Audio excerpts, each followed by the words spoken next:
Hot Labor Summer. Welcome, everyone. It is episode 340 of the Fake Nerd Podcast. I am Ben Magnet. I am back from my trip from the fabulous Las Vegas, Nevada. Did I win things? As a matter of fact, yeah, I did. I not only won the greatest gift of all, friendship, but also I won some money that I was able to put away for my Japan trip coming up next year, which I probably had to take out because my freaking car got towed last week, and I'm still pissed about that. But anyways, enough about me and my personal horrible finances. I am here with my bros, Brandon T. McClure, Sparks Whitty, and Ryan Eliopoulos to talk about some new stuff, some strike updates, and video games, because Gamescom is this weekend, and we got a lot of bread and butter to talk about. So my friends, my awesome gentlemen, how are you? What's up? I missed you guys. Ben, that was perfect. Yeah. It took me. It was just long enough for me to finish eating that sandwich. I was chewing for 45 minutes. Thank you. He had to get a swallow on. Oh my god, it was the dry sandwich. It's so long to chew. So thank you, Ben. I'm happy to be here. Ben, normally when people talk about financial troubles, it is not immediately followed by "I'm going to Japan next year." Yeah, no. Yeah. I love how many trips you go on, even though it is excessive. Says Brandon, I'm poor, but I'm going on a cruise at Christmas. I didn't pay a cent for that cruise. Yeah, I know, I get it.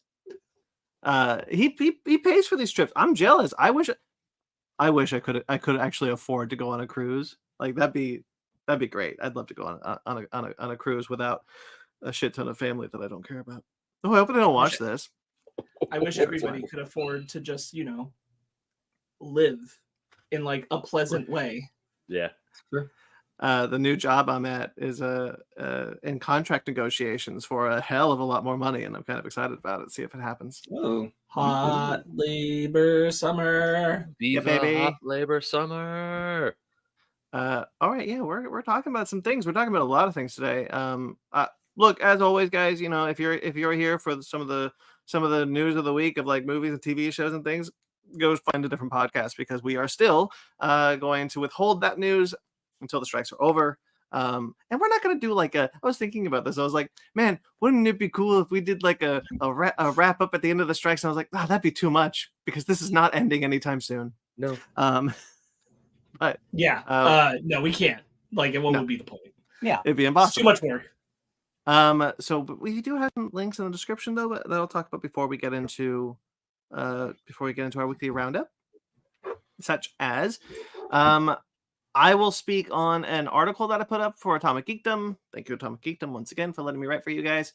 It's been a little bit, but I wrote about the new Digimon releases that are coming out. We talked about the last episode that we were on a couple weeks ago. The Digimon movies coming to Blu-ray for the first time.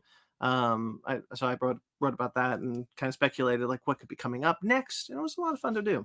I got another article coming up, I think tomorrow, the time of this recording. That's I'm excited about. Cool. Then I will speak on. Actually, I'm not going to speak on it because I want Ben to speak on the fact that Ben, congratulations on the mid-season finale of D&D Dark. Thank you. And congratulations to the entire cast and crew of D&D Dark, including Dan Jers, Grayson Norman, who was a friend of the show, and everyone else. I think I speak for all of us when I say greatly enjoyed that show. Thank you. Well, thankfully, oh god, I was about to say something. Why the heck does my brain do this sometimes? Yeah, it's the mid-season. Like we said, it's a mid-season finale. There's still more D&D Dark coming. Right now, our return date is October 13th, I believe. I think that's the Wednesday.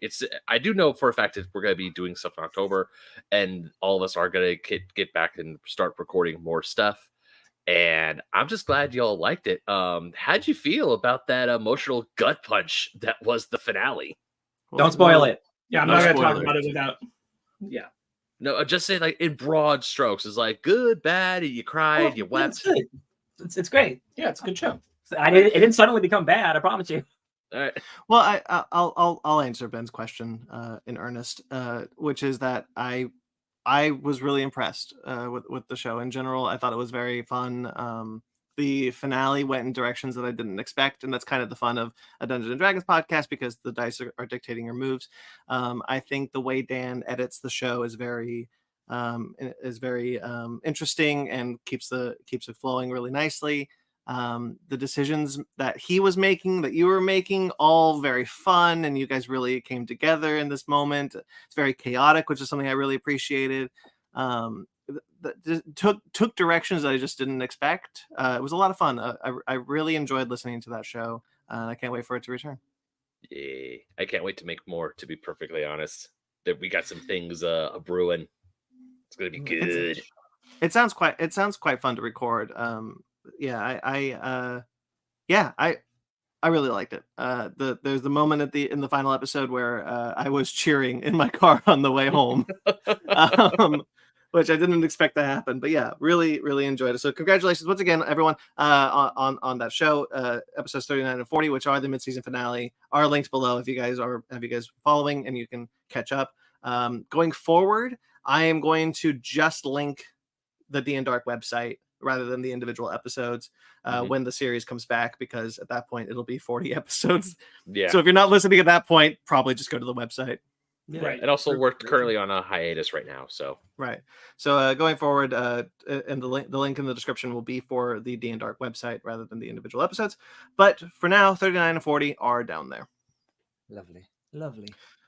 As far as our show goes, there's a few things that were dropped this week. Not this week, but the past couple of weeks.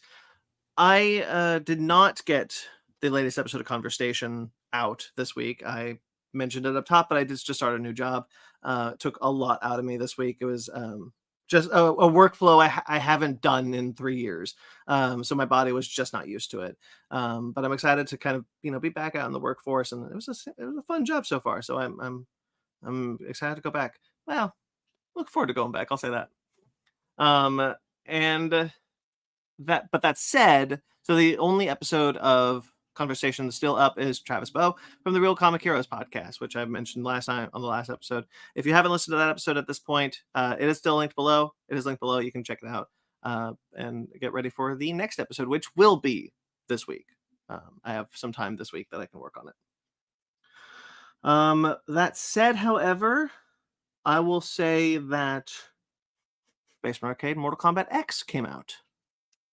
Whoa! What year is it? 2013. Yeah. The final part of Mortal Kombat X. We've been holding it for quite a while. I think how many parts were there in total? 5. You guys remember? 5. This is part 5. Yeah. The part 5. So parts 1 through 4 have been released at this point, and if you've been eagerly awaiting the finale, it is there now. And the reason is because we are releasing Mortal Kombat 11 soon. Yeah. Hopefully. I mean, it's all mostly recorded, so hopefully it's rhythm. Nice. I really enjoy that. It's as Ryan says, mostly recorded, and I also really enjoyed doing that. And check out Mortal Kombat X, and then stay tuned for Mortal Kombat 11. Should be a lot of fun. And eventually, 1. The ball's rolling. Oh yeah, we're here, baby. Yeah, man, I'm excited for 1. I have through completely legal means. I have now every single Mortal Kombat game ever made. So I'm going to, before 1, go through all the story modes again. Nice. Because specifically 1 has a lot of the 3D era Deception, Deadly Alliance characters.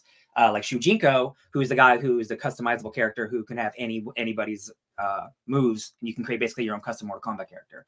So I'm really excited, even though that's not my week. I'm excited about Mortal Kombat. I'm excited we're all here. You gonna stream that? Are we gonna make that part of releases? Get a whole Mortal Kombat? I mean, nobody has. And when you say you've got them all, do you have is it just the main titles, or are we talking you got Shaolin Monks? You got boy, Shaolin Monks. Shaolin Monks. Bro, it's Mortal Kombat. I have it.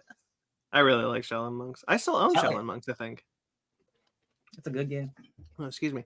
There's a lot of yelling. There's a lot of yelling involved in my new job, so my throat is a little hoarse today.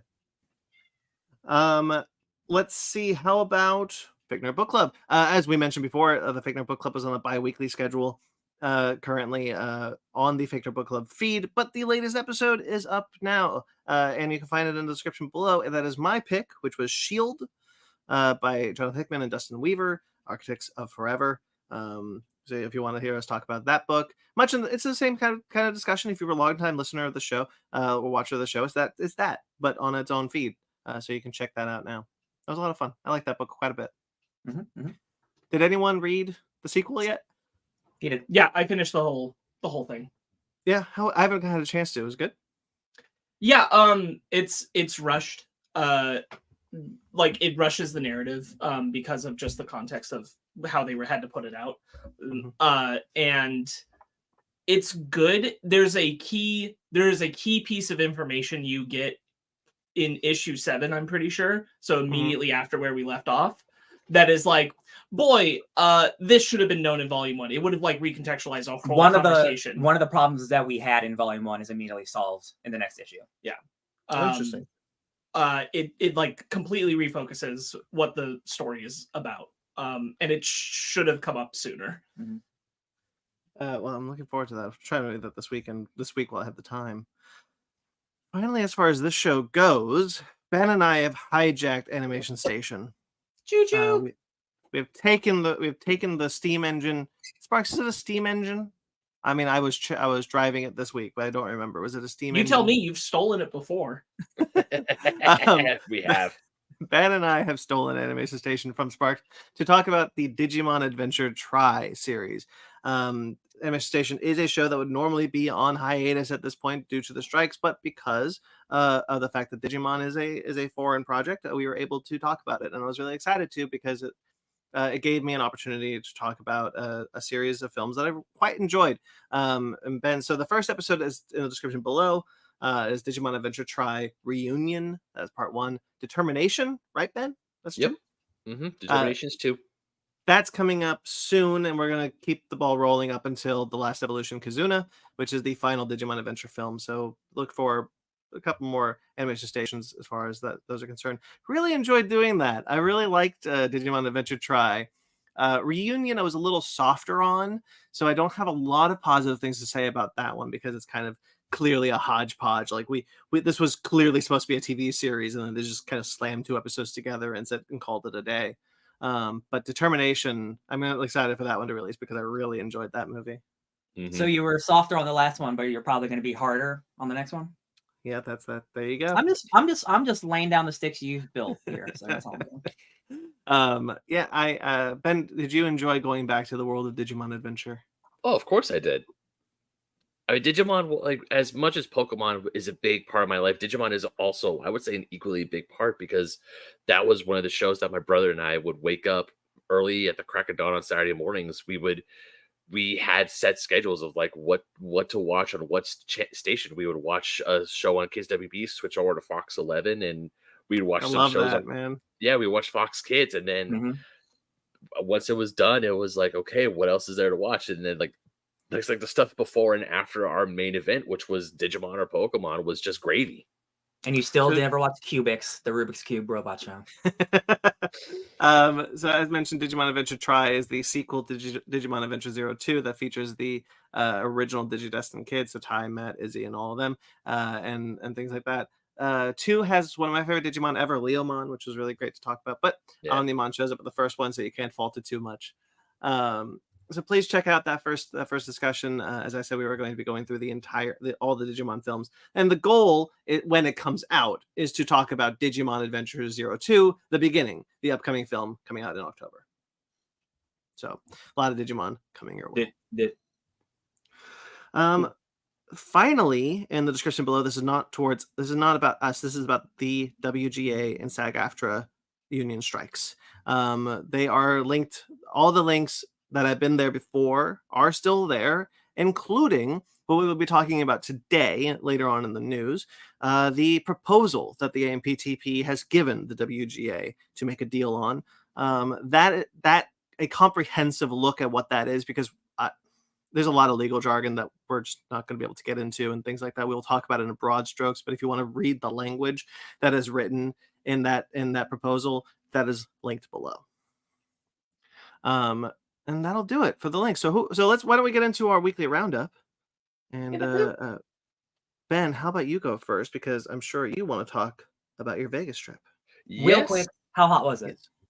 It was actually around 100 degrees almost the entire time. Oh, just only 100. Not the entire time. It cooled off a little bit in the evening, but of course it's Las Vegas. We were on the strip most of the time, so we weren't out in the elements a whole lot. I mean, every time we did go outside, me and the rest of the bachelor party were like, eh. But then of course, luckily our car's AC just kicked on almost immediately. But it was, I mean, look, it's Las Vegas in the desert in the middle of August. What do you expect? We knew what I just wanted to know if it was above or below 100. That's what I was wondering. It was about it was like 199 around there. So it was expected, but thankfully I know what you said, but it sounded like Yeah. you were saying 199. yeah, Global warming. Global melting. yeah, that's like we're dead.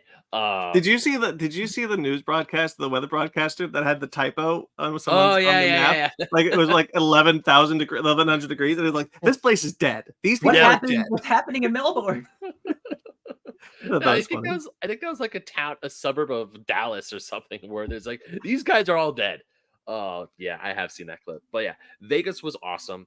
The main thing I really want to talk about is my new favorite video game bar of all time, Player One Video Game Bar, which is about 10 minutes off the strip. And this place is freaking awesome. I've talked about it with you guys before.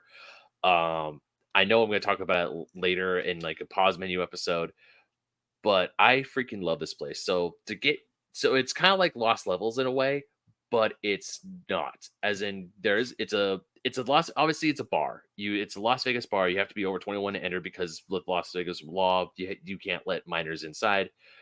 But the cover charge for Californians, Arizonans, and Las Vegas locals is only $5, whereas everyone else is $8. Not a bad cover charge, but almost all the arcade games are set to free play. And they also have a whole bunch of consoles, like classic consoles, on the wall with flash carts. So you have a huge library of games to play already. And there's a bunch of modern consoles hooked up to TVs along the bar and in a separate area where you could just sit down and play consoles. And that's like I think you have to they charge you to rent out a controller. I'm not 100% sure. I didn't do that because I just used the controllers that they had at the bar top. But they have a very great collection of classic arcade games. I'm talking from stuff from the 80s, even the 70s, up to the 90s. They had Marvel vs. Capcom 2. They had classics like Donkey Kong, and they even had like a few other just like fun like they had a foosball table and a table hockey. They had table hockey as well, and the whole atmosphere is just great. I walk in, a bunch of the bartenders, they were dressed up in cosplay. We had a guy dressed up Akatsuki from Naruto, Raccoon City Police Department, Captain America, and even the bar top itself. The entire bar top is just one big timeline of video games, starting all the way from the early 70s and ending with the Nintendo Switch, because that's all they had room for. And it's detailed. I mean, there's so many different games, and the drinks there. My favorite drink they have, like the personal, like their own special custom cocktail that they made, is called the Mario Kart, and the key ingredient in it is peanut butter whiskey, and it is so good. Peanut butter whiskey is all the rage these days. Yeah, it works. It was quite delicious. They also had other drinks. They had something called the Hadouken, which I didn't try, but they also had the Supersonic. Were they blue? Are they blue? It wasn't. It was yellow because it's Supersonic. Supersonic. Oh no, the Hadouken. I believe the Hadouken was blue. I didn't try it. But I also had a like a root beer tapper, which was like an alcohol root beer float, essentially. That's cool. And they also had like a really good selection of pinball games. That's the only thing you have to like pay for. But there is a coin machine, and all the pinball games cost 50 cents. So if you have some dollars on you, and you can get change from the front, and just the whole vibe of the place is just absolutely amazing. There's art everywhere. I mean, like meticulated pixel art where they take these little beads and they make pixel art. It's all over the place. You got stuff from Alien, from Contra. You have all these different video game posters just lining the joint up. And the whole time, like if you saw my Instagram when I said I was in heaven, I wasn't kidding. I was in absolute heaven. I was having an absolute blast. It was just a fantastic time. If you ever go to Las Vegas and you're a big video game nerd like I am, check out Player One Video Game Bar. It truly is a fantastic and fun place to go if you don't want to go to like one, obviously like the super loud clubs, or you want to have a good time in Vegas, but you don't want to just do like, the traditional Vegas stuff, like nightclubs and shit like that. If you just want to go have you just want to go have a good time at a really fun bar arcade that's not really far away from the strip, go to Player One. It is fantastic. It is awesome. And also they have like certain nights, like when we went on a Friday night, but during the week they have video game tournaments throughout the week, and they also have something called Weeb Wednesdays where they have some vendors. They have and if you show up in a cosplay, they let you in for free. That's pretty dope. This is the origin story of how Ben moves out to Vegas to work at Player One. I've only been to one barcade in my life, and I went on a bad date to one, but it was a really cool place. It was like I think it's on Ventura Boulevard. But like like any place that like, hey, like all the games are free, you just have to buy a drink or buy food or something. Like that is the greatest thing ever. Like I don't know if there will ever is there a barcade, Ben, where like you have to go in every game you actually have to pay for, because that seems like nobody would go to that place. Actually, I did go to another arcade. It was over at Area 15 where you did have to pay for all the games. Was it a barcade or an arcade? No, there was a bar. Okay. It was a barcade. It was over in Area 15. It was called Asylum. I would still say it was fun. And I mean, you have to like pay for tokens because each of the games cost tokens. Yeah. And like you get the tokens at the bar. The drink I had was really, really good. And apparently I found the key for me being decently good at old retro arcade games is to have some drinks at me, because I played the best game of Galaga ever at Asylum, and I had a Metroid Margarita in me, and I didn't realize how well I was playing until I was like, wait, I set the high score for the day. Why am I good when I'm inebriated? Because it gives you confidence and makes like, hey man, that's like people play games and drink and all the time. Galaga was like the game of choice for my dad and I. Like we played Galaga so much so one day I really I want us to like have a Galaga fight. And like we'll have a drink and then we'll go like 3 rounds to use the best of Galaga. Because like I love Galaga, dude. I love Galaga too, but it's probably you. Yeah, this bar sounds like a place we'd all like to go. Smoking or no smoking, Ben? No smoking. Cool. At least I didn't see no one inside the bar had cigarettes. A lot of places in Vegas that have begun to go non-smoking. Oh yeah, because you can still drink outside. I just feel like that's still kind of like Vegas feels like a place that's a little lawless, but I guess even they have to suit up. Well, I think it's more of some mayor or governor was like on a health kick or something. Yeah. Yeah, I'm 99% because when I was there, I didn't see any smoke clouds. No one was vaping. I'm pretty sure when I left, I did see some people, because once you pay, you can have like free entry in and out. You just have to like get like a hand stamp or just let them know I was like, hey, I'm gonna go outside for a hot second. I'm pretty sure there was people like vaping or something, but inside the bar itself, I'm 99% sure it was not smoking. The only place I've ever been to that still has smoking everywhere is Chicago. There are people who just chain smoke down the street, inside bars, in a grocery store. They'll get yelled at, but they'll do it. Like it's that place. Like smells like a cigarette cloud. I mean, when we stayed at the Excalibur Casino Hotel and walking through the casino floor, yeah, there was you could smell the cigarettes. There were people smoking. There were people there were times where the Bachelor was getting constant headaches because there are times where there's people with a cigarette in their hand. They would just like walk through, and he would just go right into their smoke and go. Ugh. My mom used to go to my family used to go to Vegas pretty frequently because there's a video convention there at the tail end of the before digital really started killing DVDs and whatnot. And for those of you who don't know, my mom works in exercise videos for people, but she had to go to a conference there every year, so my dad and I would go all the time. And I remember my dad and I would hang out at I think we always stayed at Caesar's Palace.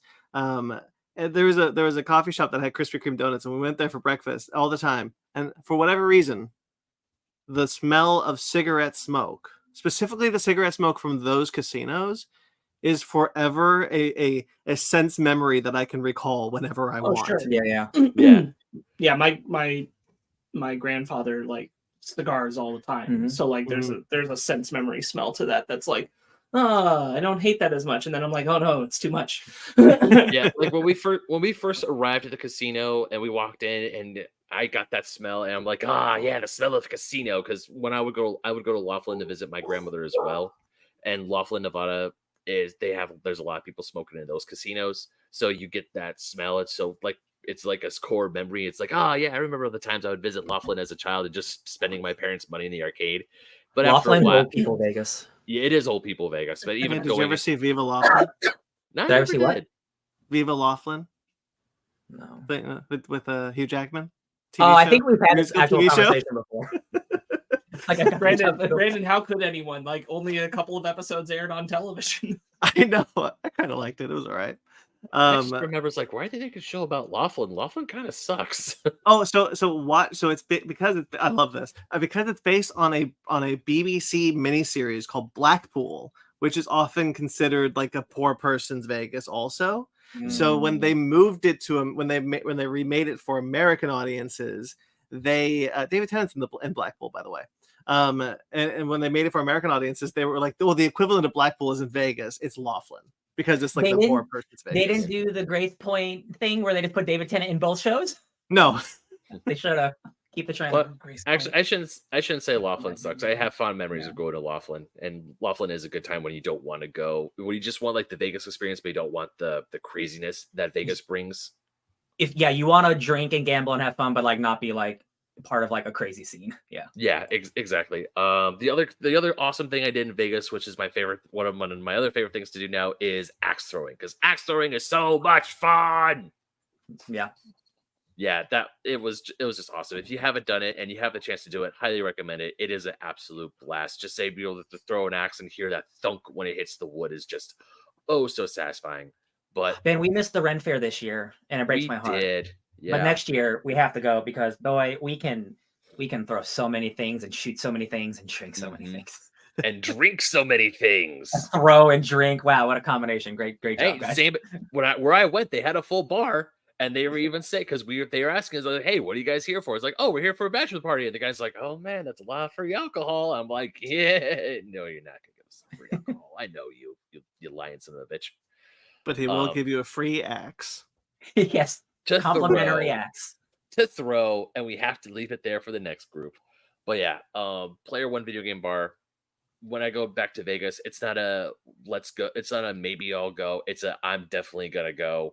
Had an absolute blast there. Yeah, that's pretty much some of the fun things I did. Cool. I keep choking on my water. We live in Southern California. I feel like we could, in like a 20-mile radius, I bet we can find a really dope arcade. I'm pretty sure there is. I know LA had. I know Will LA Vegas level. No, but it won't be 3 hours away. That's true. True. I know that there are some good ones here in Los Angeles. I know for a fact that there are arcades in the LA area and the greater Los Angeles area. I just haven't found them yet. Let's find it. Because I know some of them. It's like, hey, that's all the way out in Ventura or Sherman Oaks. I'm like, I don't want to drive that far. I mean, I know, it's like, oh, but you'll drive to Vegas. It's like, yeah, but that also comes with a trip to Vegas. Yeah. You can visit me, you son of a bitch. Yeah, but drinking. Yeah, do you want to go to a barcade? Yes. I've talked to him about going to a barcade multiple times. We have. He did say that there's a barcade close to his house that we do need to go to. Yeah. Well, you can be the designated driver, Ben. All right. Anything else, Ben, you want to bring up? Nah, not really. Okay. Well, I'll talk about something then. Doctor Who. I've been watching. Sparks talked about it last week, but much like him, I'm trying to get to Doctor Who before the 60th anniversary in November. Although I'm going a lot slower because I'm not done with Capaldi yet. Capaldi's last season with Clara is kind of a mixed bag. But there was a 2-part episode that I really liked, which was the Zygon invasion. Mm-hmm. It was it's a sequel episode. It's a sequel 2-parter to the 50th anniversary of Doctor Who: The Day of the Doctor, where David Tennant and Matt Smith help create a truce between humans and Zygons. And now there's Zygon refugees. Stop me if I've heard this one before. There's Zygon refugees living amongst humans, and Zygons are shapeshifters, so they can turn into anybody. And a group of them have decided, actually, we want to destroy this planet to make it our own. So if you haven't caught it already, I'm not going to name the show, but is Olivia Colman in this arc? No. Olivia Colman is in the other one. Yeah. So I really liked it, and I think I think it helps that I'm pretty critical of the 50th anniversary of Doctor Who. Real quickly, I really like seeing David Tennant and Matt Smith together, but I don't think the War Doctor stuff and the stuff with the Time War works as well as strangely enough, the Zygon stuff. I think the Zygon stuff is really interesting in the 50th anniversary episode, and for me, the most compelling stuff. And so, bringing that back and having Clara, who dealt with it with 3 different doctors, now having to deal with the 12th Doctor, and have the 12th Doctor deal with this plan that his previous incarnations had, was really interesting. Kate Stewart, who's one of my favorite new Doctor Who characters, probably my favorite character that Stephen Moffat created. I really love her, and she's a big part in this 2-part, because it's dealing with UNIT, and I found it really interesting because you never know who's a Zygon and who's not, and there's a lot of really interesting twists. There's one twist that floored me. There's a character that I was pretty sure was a Zygon, and it's revealed that a different character was a Zygon in the same scene. And I was like, oh shit, I did not see that coming at all. Mm-hmm. It was great. It was a lot of fun. I really liked it. It's a great 2-parter. I remember, it's been a while, but I remember liking that stuff too. It's a solid part of that story. Have you finished Clara's last season? Not yet. Okay, cool. Do they ever say there's a particular episode I'm waiting for you to get to? It's not the one with Macy Williams, right? Because I've seen both of those. No. Oh yeah, Okay. Did they ever say let Zygons be Zygons? Like let the bygones be bygones? No. There's a lot of. I think Capaldi's final season is kind of a mixed bag, because what I've seen Clara's arc is basically that she wants to be the Doctor. That's her story. That's why she idolizes him.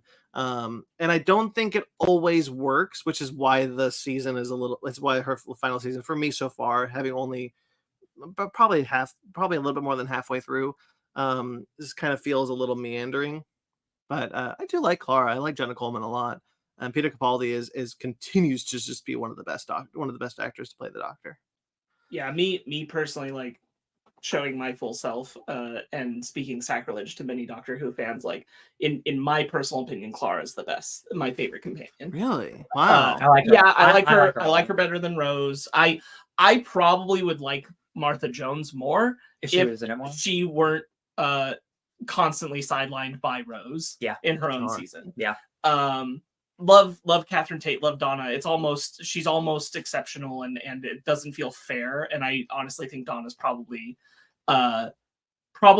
actually the best companion, but of the new Doctor Who. Mm-hmm. But I love Clara. Not to be a basic bitch, but Donna's my favorite. So I'm with you. Donna's high up there. She's definitely my second favorite, and I do think she's objectively the best companion, because I think she brings the right balance of everything. No Rory love? I love Rory, but I love Rory. I love Rory more than Amy. He's a Roman man, guys. Here's the thing. To be honest with you, at a certain point, I just wanted Rory to be on Adventures with the Doctor and me not too. Having me in the show anymore. Yeah. I was really sick. Karen Gillan. I love Karen Gillan. Love Karen Gillan. I was really sick of Amy, and I was like, no, there's a 2-part comic book issue where it's Rory and the Doctor, which is pretty fun. Oh. And to be honest with you, this is one of those things where you're gonna get there, and I wish Capaldi had gotten one more season, because his combination with Bill and Matt Lucas for the next season is such a good chemistry that they frankly deserved another season of getting to do. Because Matt Lucas is the bald guy, right? Yes, and they have a secret. Isn't that a door that it's all coming back to me. Yeah. Okay. So Matt Lucas and Bill being on the TARDIS with the Doctor is really, really good. I agree with that. And I wish that kind of team up got a longer lifeline than it did. One season wasn't enough for that chemistry. And honestly, I think Capaldi went out too soon. Yeah. I don't know. I'd be interested to know where I get there. I'm hoping to finish it soon, because I really like Capaldi as the Doctor. The 2-parter before the Zygon invasion, I think, was the Macy Williams episode. Macy Williams was introduced to Doctor Who as this kind of immortal character. And I really like Macy Williams, and I actually quite like the episode. But one of the things that I really liked about the episode is that the 50th anniversary reintroduces an idea that the Doctor and Time Lords in general can sometimes pick the faces they change into. There was an idea in old classic Doctor Who that the Doctor that some of the higher up Time Lords, the more powerful ones, can pick the face that they can turn into, and the fact that Tom Baker is in the 50th implies that later in the Doctor's life he does pick an older face to go back to. And there's a lot of talk in the first episode of Capaldi that he's seen the face that he currently has before, but he can't quite picture where. He's like, why do I have this face? Who, like he said, who found this face? But like he's like, this face, I've seen this face, but I don't know where. I don't know why I've seen it, why I picked it. Wasn't it Pompeii? Yes. So later in the Macy Williams episode, he remembers what happened in Pompeii and why the Doctor picked why the regeneration went to this face was to remind him of Pompeii so that he can recreate the act that saved the people in Pompeii. Well, not all the people in Pompeii, just that one family. Yeah. And it kind of leads into Macy Williams. And I thought that was really strong. I really like that concept. I really like that idea. And I really like the way that Capaldi plays it. Again, like, I think that a lot of Moffat's writing is not good when he's the showrunner of Doctor Who. But Capaldi elevates the material in a way that makes it really compelling sometimes. His performance as the Doctor is just so good. I really like. He's especially just real quick. He's especially stronger when he gets to his second season. Yeah, and he has a more clear picture of who he wants to be. That's the season I'm currently in. Yeah, I like his like.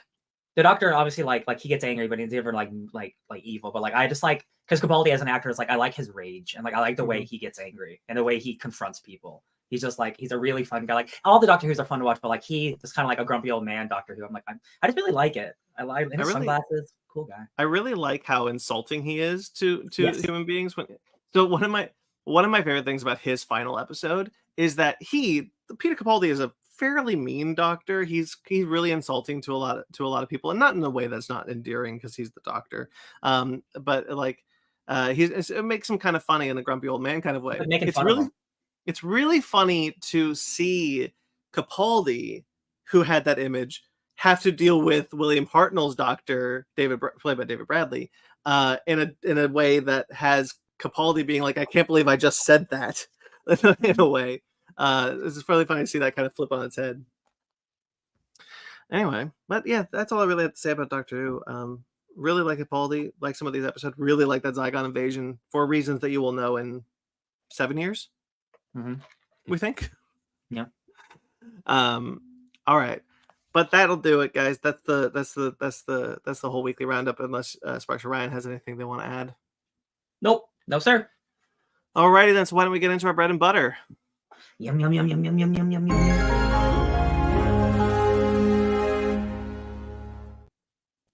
I need a knife. What? Bad. She's holding a knife. Look. Oh, yeah. Look. No, come on. Context clues. Yeah. This is really come back.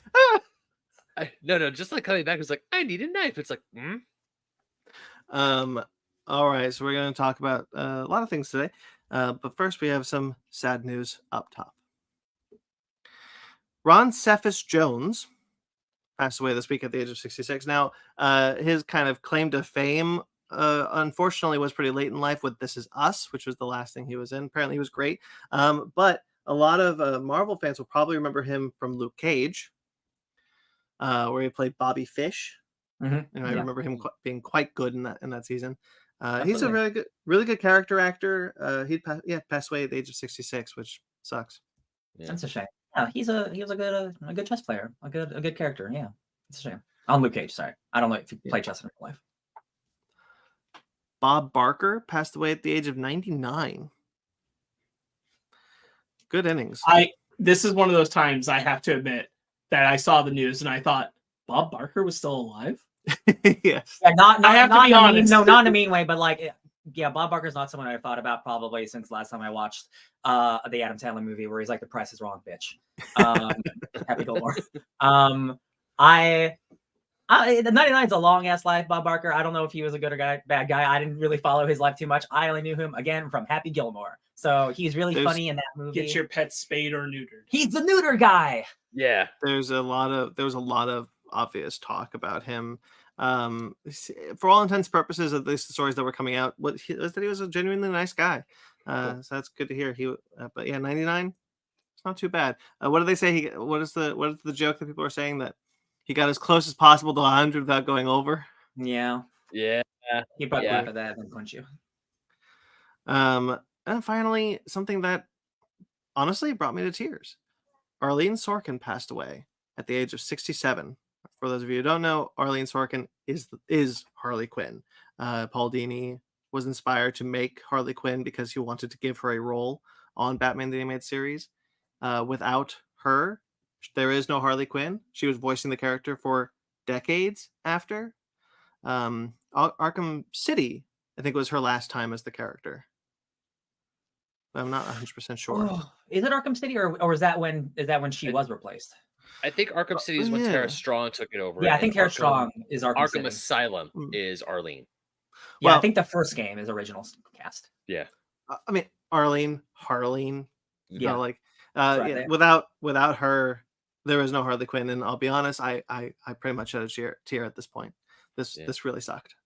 Yeah. Harley Quinn is a character that I think all of us, at least I know you and I, Brandon, have had interesting trajectory with, because like the animated series, like she's great, but she is like the Joker sidekick, right? And like that's for a long time kind of what she was. And then she broke out into like this Deadpool-esque character, which I didn't personally connect with really. But once they really kind of found the groove and made her more of an anti-hero, and like we're now like the Birds of Prey, Margot Robbie kind of era that she's in, I absolutely adore. I love it. And none of that would have started without the original Harley Quinn. So like, and that character is still in this new iteration. It's an incredible character, and it's like an awesome arc to see, to have a comic character like this have a arc where they get to, get from underneath somebody else to become their own bigger character in a way. And that's really cool. And again, like Arleen is like one of the main reasons for that, because like what an incredible performance, and like iconic for, again, people our age, like people remember that voice, like oh yeah. Everyone who has played Harley Quinn after, including Margot Robbie, I've tried to model their voice after hers. Yeah. Batman the Animated Series is a very seminal animated series. Obviously, Kevin Conroy and Mark Hamill are iconic in the roles of Batman and the Joker, but everyone, frankly, in that show is incredible. And Arlene's story, like Harley Quinn's story going from that show to the comics, being an early example of this idea of this really popular standout character, and creating this kind of queer icon at a time where they really couldn't be. I mean, they're friends, they're roommates, Poison Ivy and Harley Quinn in that show. There's actually an episode where they are roommates, like for real. And I think that it's having that kind of story play out, like again, all of this wouldn't happen. The reason why I didn't connect with that kind of, as I alluded to, that like middle arc of Harley's trajectory in the comics, was because it was so far away from Arleen, from that character that I knew, that it was. I still remember that first Suicide Squad issue from the New 52, and that deformed, not deformed, but like, and very incredibly skinny with long face, purple red hair, on one side, and everyone going like, that can't be Harley Quinn. Again, like they were trying to do like a Deadpool thing, and like they pushed her way too far, and then luckily they were able to kind of bring it back. So now, like, they brought it back so far. Now we can get something like the Harley Quinn animated show, which kind of is like almost Deadpool-esque, but like it is so her own character now. Like she doesn't feel like a copy. It's much closer to the original, while not getting rid of any character growth that would be relevant to the character, which is nice. And again, none of that happens without Arleen. Yeah. Did you want to say something? Sorry, Ben. One of you two talk something. Okay, I'll go first then. One of the things that will always strike a bit of a chord with me with the character of Harley Quinn, and obviously with Arleen's work, is just how young Harley Quinn is. And when I say young, I mean as in like how long she's been an established character in the mythos of comic books. because for the longest time I felt like, oh yeah, Harley Quinn's always been a part of the Joker. She's got to be like have like 50, 60 some years on her. And then one day I was at the comic book store Earth 2 with Brandon, and they had a 25th anniversary celebration of Harley Quinn on the shelf, and I'm like, oh yeah, that's right. She was created in the animated series, and to have a character like her, like Brandon said, explode, and instead of being just a henchwoman for the Joker, have like to eventually have her own show, multiple comic book series starring her, Movies. films starring her, and like where the Joker is the side character and she's the main is phenomenal. Not a lot of characters can rise up from being the friend or the punching bag of the other big bad or the other character per se. And because She became such an icon for people wanting to leave abusive relationships. yeah, she did. And I mean, there's been like great iterations of Harley Quinn. There's been bad iterations of Harley Quinn, but the original one from the anime series with Arleen's voice, I mean, we've said it before, and I'll say it as well. It's just so iconic. It's just so ingrained in our brains that when we hear a new voice actor take on the role of Harley Quinn, while we have to get used to it, there will always be like it's just not the original. And not to say that's the bad thing. Obviously, I love Kaylee Cuoco as Harley Quinn for the Harley Quinn show. Tara Strong, of course, always does a great job. But whenever I like watch clips from the original, I'm like, there she is. There's my Harley. There's because she's the first one I met, so she's the one I cling on to. And the fact that she's gone hurts. Yeah. I mean, it's a powerful legacy, and it's awesome that, you know, she had such a rich connection to the character and built out of her own name and likeness, you know, to be that. I mean, obviously there's Harley Quinn, but Arleen Sorkin, Harleen, come on. But it's you know, she leaves behind such a special, like, let alone people who get to, like, Kevin Conroy's Batman, and Kevin Conroy gets to leave that, but Arleen gets to leave being the foundational voice of Harleen, like, and helping, and just by her own presence, being part of the creation of a character that's going to live on forever. That's so special. So, like, what a high honor. Yeah, I to extrapolate that point, while Kevin Conroy is the voice of Batman to many people, he technically isn't the first. Well, but that's what I mean. Technically? Well, there's other Batman technically. Yeah, he isn't the first. He's not technically isn't the first. He isn't the first. I misspoke. Okay, hypothetically speaking, I misspoke. He obviously isn't the first person to ever voice Batman. There were cartoons in the 70s and 80s, but with Arleen being the very first one, she does leave a different legacy than Kevin Conroy. Not to disparage Kevin Conroy. I love the man. Rest in power. Rest in peace.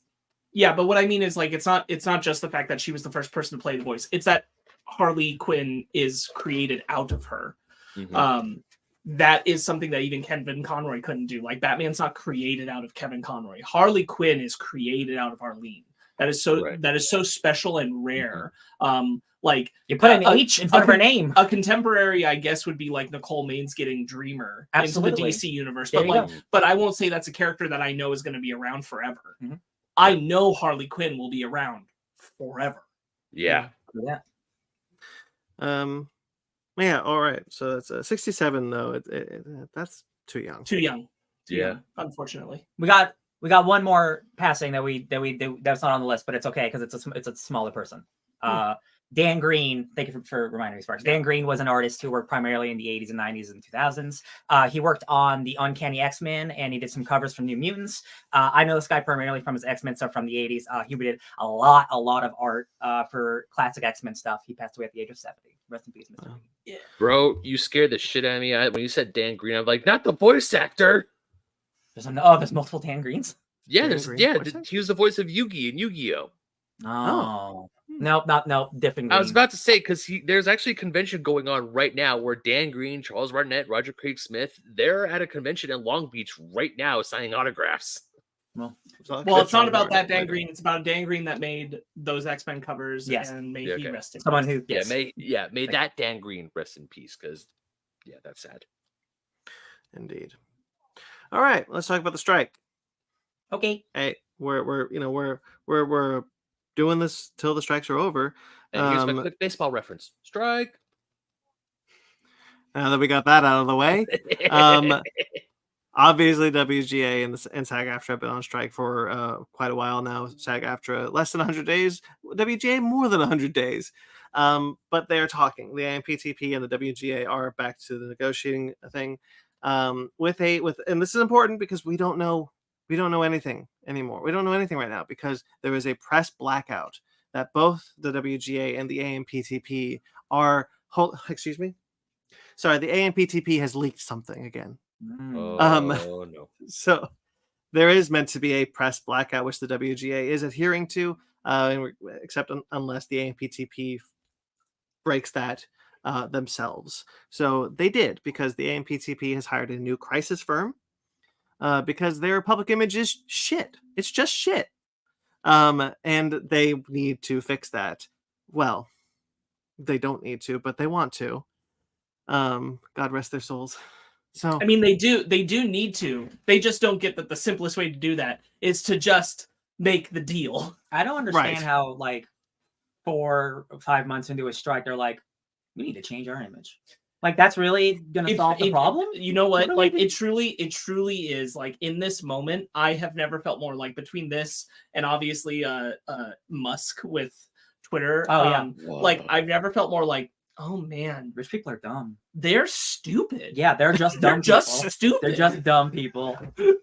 Guys, how do we solve this problem? It's only 0.018% of our entire annual year, but we're going to spend $10 million to fix our They're PR. going to lose millions. We're losing millions a day to delay movies and seriously, the fact that them trying to mess up this deal and not pay the writers and actors what they're owed and what they deserve. If they spend more money trying to not do that, it's like once the number came out, real quick. Once the number came out, it's like, hey, like they're asking literally for less than 1% of the annual gross. And I'm like, what are we doing? This is truly one of those things where we so often hear about them kowtowing to the desires of the shareholders, and that ultimately being what the CEOs respond to most importantly. Mm-hmm. And I'm like, there's no effing way the shareholders think that this is the move. Like, there's no way that they're like, yes, please lose more money than what it would take for us to just make this deal. It's like CEO pride to do it. And I'm like, how are they not afraid? Like, honest to God, I would not be surprised if like a respectable amount of time, so that they're not like completely showing a lack of faith in the establishment of their own industry. The shareholders slam Zaslav out. Like it's gotta happen. Iger's a whole other story, but Zaslav with particularly the delay we'll get into a little later, like I don't get it. Like, there's no way the shareholders are cool with this. It's gonna really like feel for them, yeah. I really feel like I just constantly want to just show the DJ Khaled "congratulations, you played yourself" meme in front of all these CEOs, because at this point this is what they're doing. They're playing themselves. What's the Eric Andre bit where it's like where it was the shooting? It's the shooting meme. Oh yeah. Who did this? Why'd you do this when he's the person doing it? Yeah. This one was really funny. It's just like, you guys are really trying everything and just throwing money away when you can just pay people. It's so easy. Like, everyone wants to go back to work. Everyone will go back to work tomorrow, right? Like, just pay them. And again, it's so little money. It's bananas. I saw a great TikTok of a pro striker where obviously he's playing both sides. Like, he's playing I'm guessing Zaslav, because he's like, hey, I'm sorry that we had to move Dune back. I know you really wanted to see it, but this writer strike, and he's like, pay him. It's like, yeah, but it was like, pay them. And like, a CEO trying to give all the excuses they can to like not pay the writers, or like, oh, but the deal is fair. It's like, no, it ain't. Pay your fucking writers. Pay your fucking actors. You idiot. Did you see the what's it the girl who was like all the different types of people you see at a strike, and it's like a celebrity who's there for the photo op, celebrity who's there incognito with the MCU disguise, Adam Conover. Yeah, got a microphone. Yeah, I thought that was funny. All right, so the AMPTP, we know from the last time we talked about this, they brought an offer to the WGA for the first time in 100 days. and we weren't made aware of what that offer was, but the AMPTP decided that they don't like press blackouts, even though they keep demanding them. No, here's the thing. This was only after they were like, we're ready to like have a discussion in good faith, and they get together, and all it is them lecturing them about how good their deal was. Yeah. So AMPTP does these leaks. For those of you who don't know, everyone here knows this, but like for those of you who are watching this and may not know, the reason why the AMPTP keeps leaking these things is because they are hoping that it makes the WGA look bad by not taking these deals, and it's not working because the WGA is like, hey, this is what actually happened, and everyone believes them and not the scumasses. This is what's so good. The one good thing about living in like the 21st century, the digital age, the news age, like you can't like fake news like this. Like oh, they said this. No, we have the document right here. There's no lying here. You're not gonna win this. And I'm like, that's kind of nice. That is kind of nice. We have the receipts all the time. So the deal, as I mentioned up top at the beginning of this episode, is that it is linked below. If you want to see all the nitty gritty stuff of what that deal is going to what that proposal was, go read ahead. But here's some of the highlights that I picked out. Some of the things that we've been talking about that the WGA has made like these big kind of talking points. One of the ones is that Netflix and the other streamers don't release how many people were watching their shows. They don't release any real numbers unless Red Notice is the greatest movie ever made and being watched by like 30 screens at one time every time.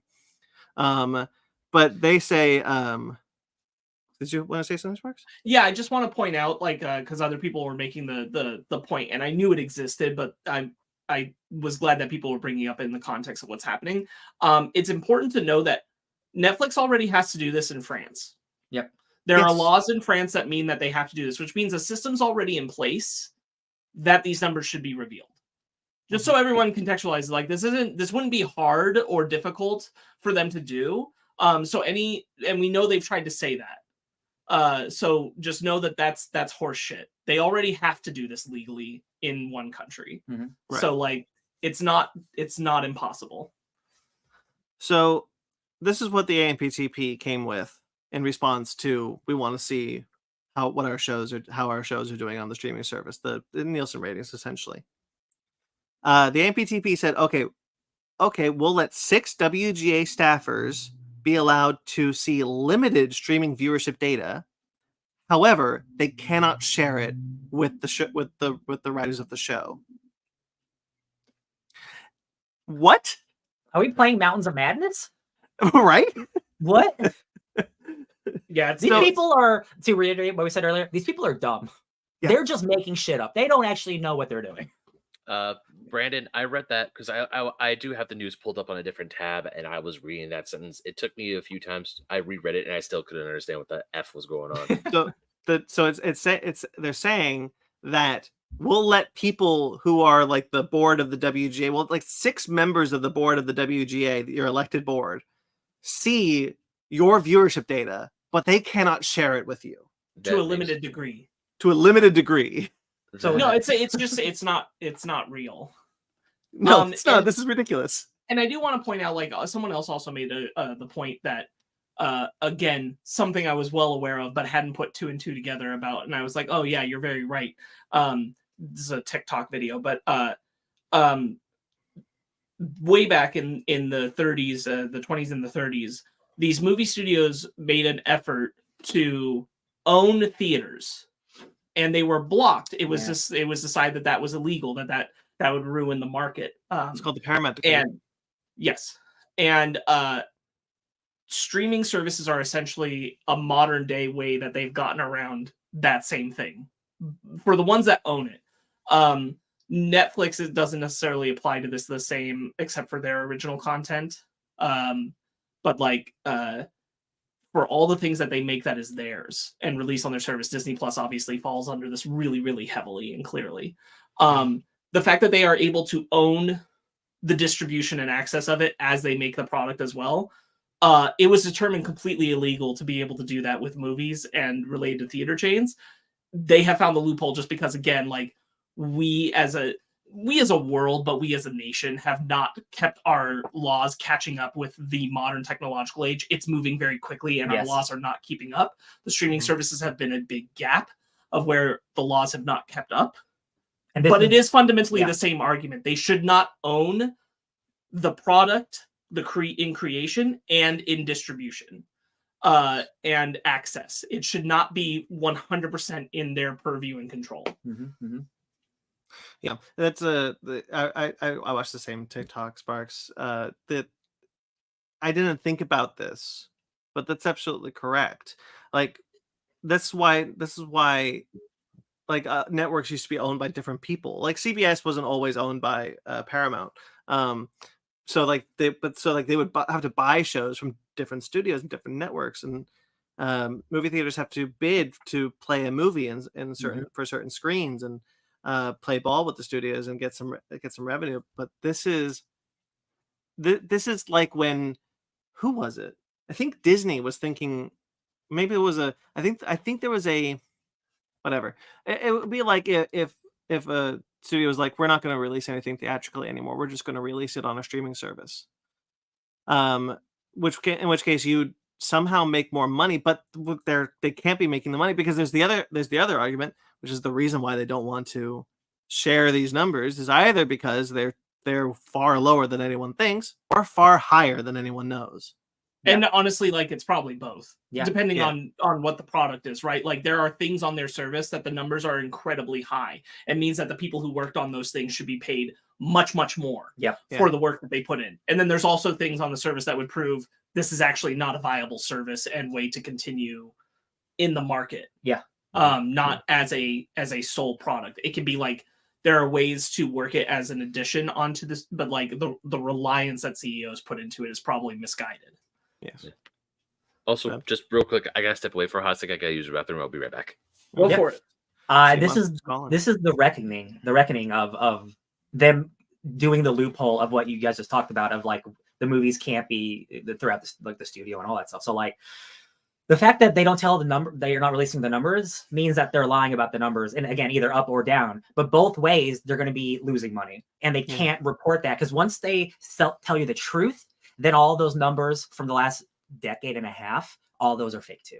And the real reckoning, they cannot start with that process, because then it'll never end. So I think they have to fight this until they literally can't anymore. So we're going to be doing this for who knows how long, but they're going to lose. Right, because they're going to lose. Because it's the CEOs who are going to be hung out to dry on it. Yes. Because it was their decisions to go for streaming the way that they did. And the stockholders will eventually agree, because again, it's always about money. It's not about like the right or wrong. It's like, no, you're not making us money anymore. You guys are failing our company. Right. And we'll get to there eventually, because that's all sucks. Sparks mentioned a couple of weeks ago when we first started talking about the streaming services that when we were talking about the gaming podcast that you guys really like that they had to shut down. Yeah, it's now Waypoint. That's now Remap Radio. Waypoint. When Waypoint was shutting down, we talked about it, that this idea of constant growth is just not possible.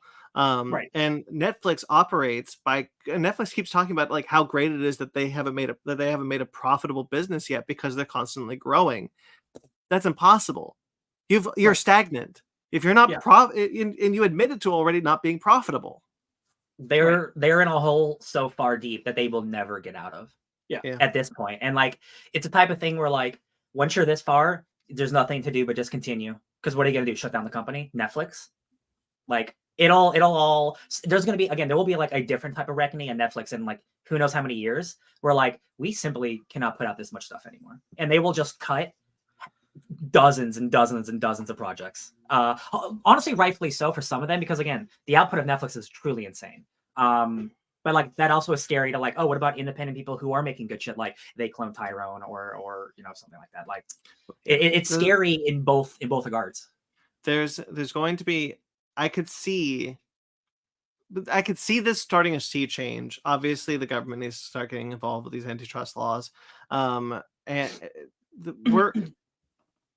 interested to know what the streaming world will look like 10 years from now, because I don't think because I believe wholeheartedly that it is not the future that everyone thought it was going to be. And it's notable also, just like the same problem exists in different forms in a lot of places, and like it's going to happen in games. Game Pass will ultimately come to this. Yeah. Because Game Pass is something, you know, Microsoft does at a loss. And it's because their goal, the reason they keep trying to buy and acquire so many studios, they want to own cloud gaming. Like shut everyone out of the market on it. And that's the goal. And like everyone knows that's kind of what they're working for, but it's going to take a while to get there. And so it's really a matter of, are they going to get stopped before they get there, or is it going to become a problem? And then this kind of thing is going to happen when they are there. They are right now. They are the number one best. It's considerably better than PlayStation. We talked about how like the Google one shut down. Like Xbox's cloud service is I can turn my PC Game Pass. I can play 400 games now at an instant without downloading any of them with good enough internet access. 400. Yeah. That's incredible. Nobody else is doing that. But it is unsustainable up to a point, because like every single big Microsoft game, Starfield, Halo, Gears of War, all those are coming for free basically for $10 a month. And the thing is, like, honestly, what I think we will see is, I don't think streaming services are going to go away, but I do think there will be a more reasonable like reduction in cost for what is put into the products that are created on them and what is put into what is asked of the consumer for it. Because ultimately, I do think the longevity, I don't think these things just go away. Yeah. I do think they basically become libraries, studio libraries. And at a lower cost, you have access to everything we create after about 5 months. Honestly, what Netflix like kind of was originally. Right. And like you go back down to that, and it's like, you know, like I'll spend like $4, $5 a month to have all of Disney and constantly an updated library accessible, even if they're not making new original content that is strictly on that service, right? So that can be an outcome of where we're headed to. It really depends. I definitely feel, let's see if Brandon is here in 1 second before I continue this conversation. I definitely feel like we're just going to kind of wrap back around to how it used to be, but just the streaming service will still be there. There's a lot of the, what are they called? Fast? Is it called Fast? Like Freevee and Tubi, all of these, like I don't know. I think it's called Fast programming. It's an acronym. But that's basically like, that is free television with ads. But they also have like a library of stuff to watch too. So like basically they're like, hey, we're doing what Netflix used to be like 10 years ago. It's just a much smaller version. So like, well, Brandon's gone. Hey, he's back. We're just talking about fast programming. Hell is going on here? I don't know what baby, I'm sorry. You gotta get that good Ethernet cables. That's okay. Well, yeah, I needed a computer. I needed a computer. This thing's old. Yeah. This thing's too old. Did you catch a lot of what Ryan was referring to there? Which part? Sorry. Fast programming like Tubi and Freevee. Yeah. I'm with you. Cool. Okay. Good point, by the way. Yeah. I wanted to speak on something that that before we continue, before I don't know. These systems work. Like they used to work. Like streaming service. When Netflix came in, Netflix did the big tech thing where it's like, oh, this is an industry that works very well. Let's change it. And ended up breaking it. That's what Musk is running into with Twitter, right? Twitter was a system that worked, and Musk is trying to improve it. And by improving it, he's breaking it. And Netflix is kind of the Musk of the film industry at this point, because they wanted to disrupt the thing, fix something that didn't need to be fixed, and they've ended up breaking it in the long term. And this is what these contract negotiations are about. The WGA and SAG-AFTRA feel very strongly that these negotiations could be a big step in fixing what has been broken, going back to a system, and we'll talk about it, that should never have been abandoned. Yeah. Well, well, the thing is, like you do have to change to kind of meet the consumer, and like network television in a general sense, right? It's not working for every consumer. I don't want to go back to just waiting till 7 o'clock to watch my favorite show. So I never am doing that ever. So there is an amount of like having to meet the market where it is kind of thing. I think like part of the point of what we're talking about, like Netflix was so successful when it started because a lot of Netflix was like a limited amount of original content, right? When it started as a streaming service, I want to be specific, not when it was the rental service. Yeah. and then licensed out content. And because it didn't own so much of the content that was there, that wasn't as problematic. But now, obviously, like it's got buttloads of its own original content. And I think ultimately what it falls to, Netflix is the one that's going to suffer the most from this. We've kind of said that since the beginning. Netflix is the one that has the most to lose for sure. Yeah. 100%. Because all they have is tied up in a streaming service. The rest of them, they have the opportunity that the way that this whole deal shakes out for them is that like the streaming services, they kind of adapt and change again, like kind of turning into libraries, things that are original content that are made for it. They are reduced down in budget that they're able to put forth. So there's a set amount of like money that they're able to put to original content each year, which means a limited amount of original content even put out for the service. Yeah. And ultimately probably contracts that mean that like they transition to network television at a certain point after its release on the streaming service, which keeps the cycling of residuals and like where things are viewable. Also quality. Now this is all just like a hypothetical of like where things can go, because again, it's a scaling back to meet the consumer, but also to meet the needs of the creators on the creative side. So see, that's what I was trying to get at when I was talking about the thing that you said very, very well is when you move when these things stick on the streaming service, and I understand that the four of us, as Ryan said, are not ever interested in going back to network TV and watching something on network TV. However, Succession, which was a TV, no, which one was a TV show? Succession is a TV show, right? Yeah, HBO? it is. Yeah. HBO. Yeah. And then goes to HBO Max. Succession weekly pulled in more numbers than Severance, which was Sure. Apple TV's biggest show. The Right. numbers are still there for network television. Oh, and yeah. these, Well, sorry. and these shows should, we talked about it before with Disney Plus airing Miss Marvel coming up, that they should be aired on network TV. Because you can edit them to have ad breaks, and no one's going to give a shit as long as an ad doesn't play. Actually, and you put them on network TV. You've got advertiser money. You got way more eyes on it than you would if it stayed buried on that streaming service. I mean, that's what they did with some of the Marvel shows or Disney shows, like Miss Marvel and Andor went to ABC or something like that, right? That's what I said. And just to kind of be a counterpoint on that, Succession's a good example of like, yes, that there is network demand and like access to HBO and all that kind of stuff between that and getting it on Max. Yeah. But Succession's also like one of the biggest, most popular shows of the past few years. Mm-hmm. There's a lot of other network television shows that drown and don't do anything for a lot of these services. And you can say that some of it's a quality problem or what have you. But like, it's the same thing as like the CW had been failing for years. They're like almost nothing on Disney Channel or Disney Animation is popping on the network the way that it used to. Now you could say that's because Disney Plus is there, but like they are struggling. Like the ABC shows, they're doing fine, but there's a dip.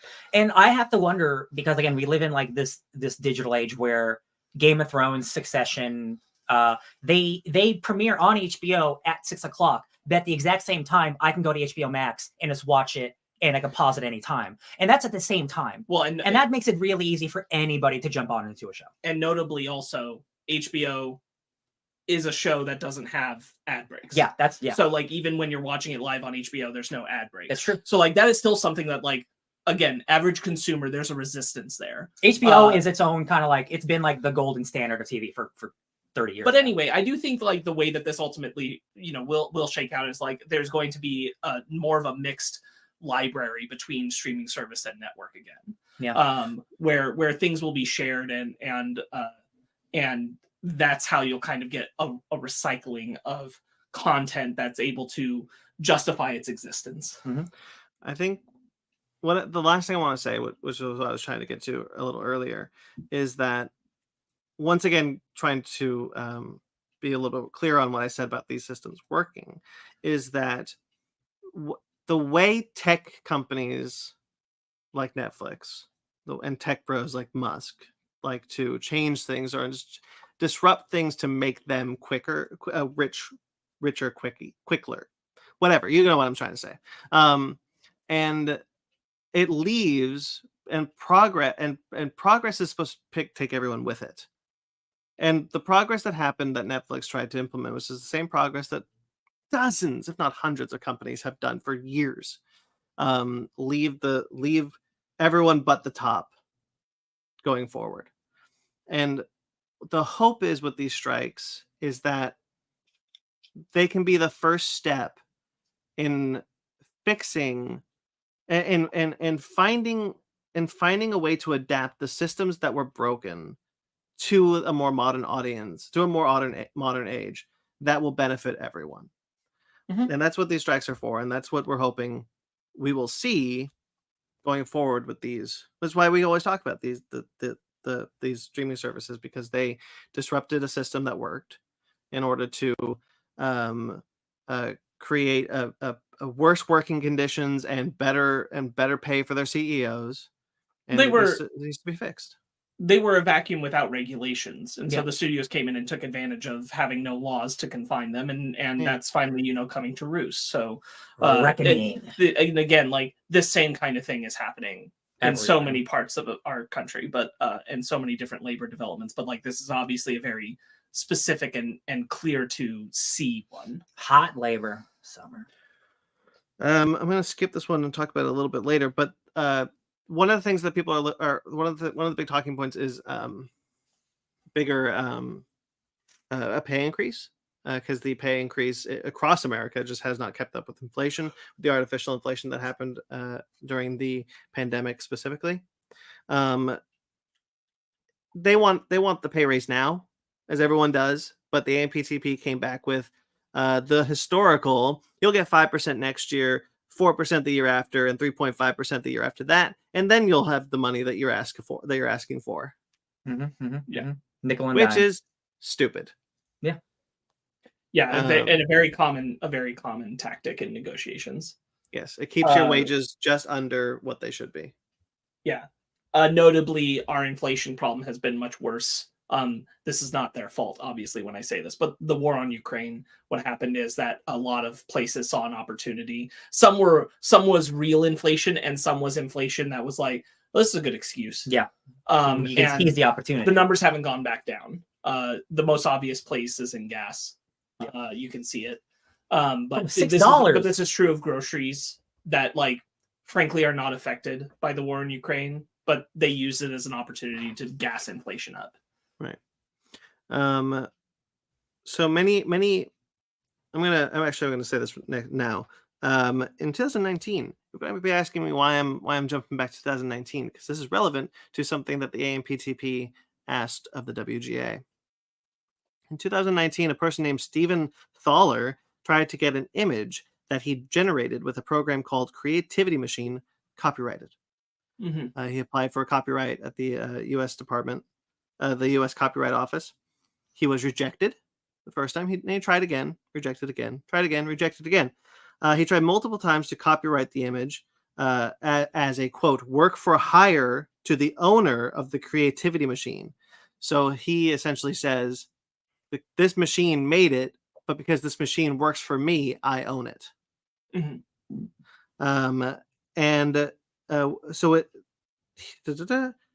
sued them. He decided, okay, well, after the last time, I'm going to sue the U.S. Copyright Office. He says it was illegal to not offer him the copyright. This is his image. He deserves to have it copyrighted. This is important because just this week, the United States District Court Judge Beryl A. Howell ruled that AI-generated artwork can't be copyrighted. Yep. Just cannot be copyrighted. She wrote that copyright has never been granted to work that was, quote, absent any guiding human hand, end quote, adding that human authorship is a bedrock requirement for copyright. Yep. Good job, Judge. Puts it in no uncertain terms that the AI-generated shit that people are turning out through these machines cannot be copyrighted.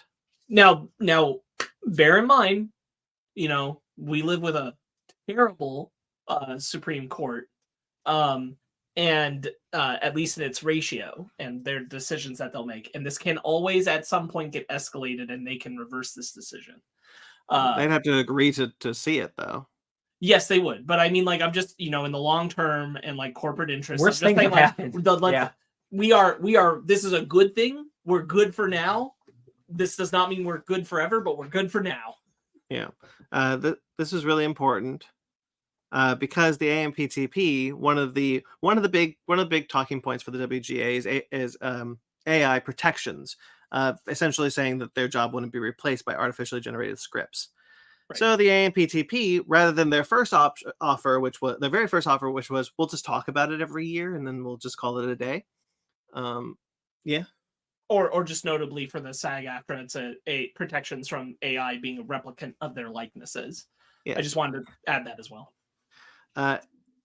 They said in their new proposal, the AMPTP says that AI generated scripts will be given to the writer. So if, quote unquote, if AI generated scripts are given to a writer for the writer to rewrite into something more coherent, they will be paid as if it was the first draft of a new script and not if it was a rewrite.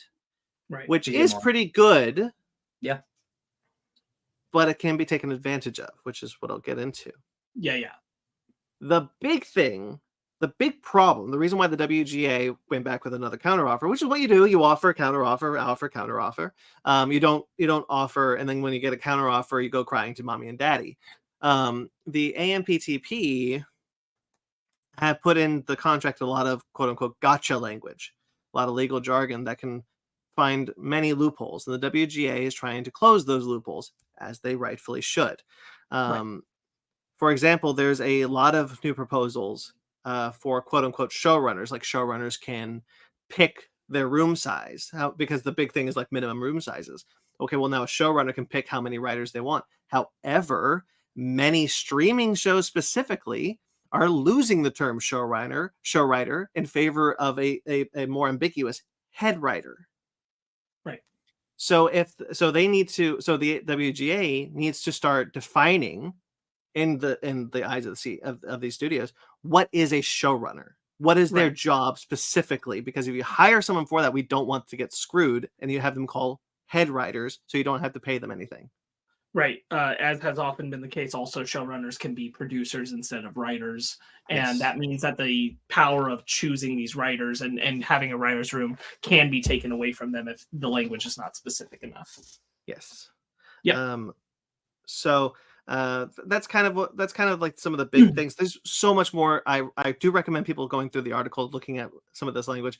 Again, a lot of the counteroffer that the WGA gave was to close up some of this language and to not budge on certain things like this pay raise, like these residuals.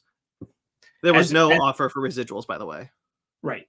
As you said, which is hugely important and remains hugely important. As you said, Brandon, just in the example that you were giving about the AI scripts and like that going to a person, I just want to, yes, people should, if you're interested, definitely read through a lot of this, but just to further accentuate how the loopholes can work with the example that you gave about the generative scripts and them giving a firsthand right. Part of the problem in there is that they can default to the AI script stuff that they prefer, or even have a new AI riff on that first draft. But guess what? Now it's in your name. So if it's not good writing, that's on you. Yep. Even though it wasn't you, but now it's on you. So it's like, the pay's good, but you don't know that you're actually going to be credited to your own words anymore. And that's a worse version of what already happens, because a screenwriter will turn in a script and then 3 years later it doesn't even look like what you wrote originally. But that's because producers and other. But at least other names got on it. Yeah, this is just a computer ruining it, and it's like, oh wow, they just really don't give a shit, do they? Yeah. So the AMPTP, we talked about, already hired a crisis PR firm, trying to save their image. There was a meeting that was held. The CEOs and the AMPTP were like, "Hey, WGA membership, come over. Let's talk. Let's bygones be bygones. You can hang out at my pool. Pizza? Let's Zygon. You want to get a pizza?" And the WGA was like, "Yeah, man, I'd love to finally talk these issues out and be like, yeah, let's work on a way to come together on this one." Well, anyway, they get there and the CEOs just end up lecturing them for 2 hours about why this deal is the perfect deal and they should just take it. It's just really shitty. Yep. In attendance were Bob Iger and David Zaslav. So that's fun. Bob Iger, who's personally offended. Bob Iger said this week to not on record, this was leaked, said that he was personally offended that the WGA didn't take the AMPTP's latest offer. I'm offended as he walks to his helicopter as people are picketing on the street. This man does not want to be president anymore. No, he doesn't. Nope. Ted Sarandos, who is the Netflix co-CEO, is concerned that, this is my bits and bobs section, is concerned that a fair deal will set a precedent for writers and actors in other territories to ask for fair deals. Yo, that's your full ass is on display, sir. Yes, sir. Get out of here. You. How do you say these things? Well, I mean, it's because they're billionaires and they don't have morals. But like, I just don't understand how you say that to somebody and you're like, this will not affect me whatsoever. It's because I don't care. It's just because I don't care. They really don't care. Yeah. Hey, It's Ted awful. Sarandos, F you. He doesn't care, Ben. No, I know he He He doesn't. doesn't care. He's smoking his doesn't- $1 million cigar. He doesn't care until Korea's on strike against him. Yeah, until it gets yeah.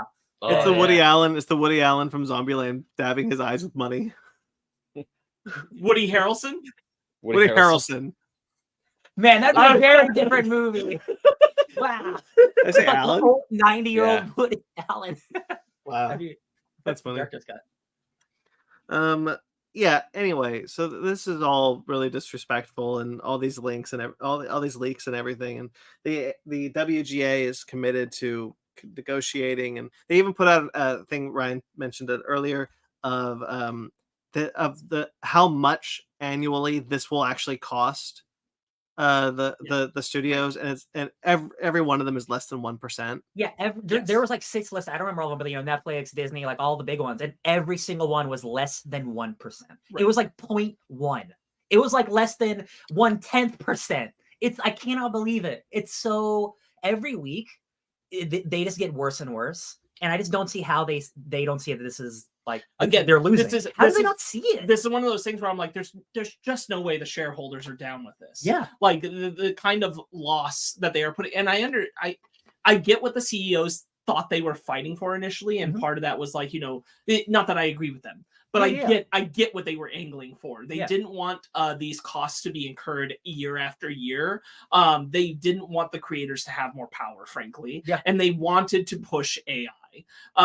That's really all it is. And like, regardless of like it's a loss, it's still a loss. And like there is a fluctuation in the residuals, again, like if they have to, and they should be honest about the viewership on these things, the residuals can be high.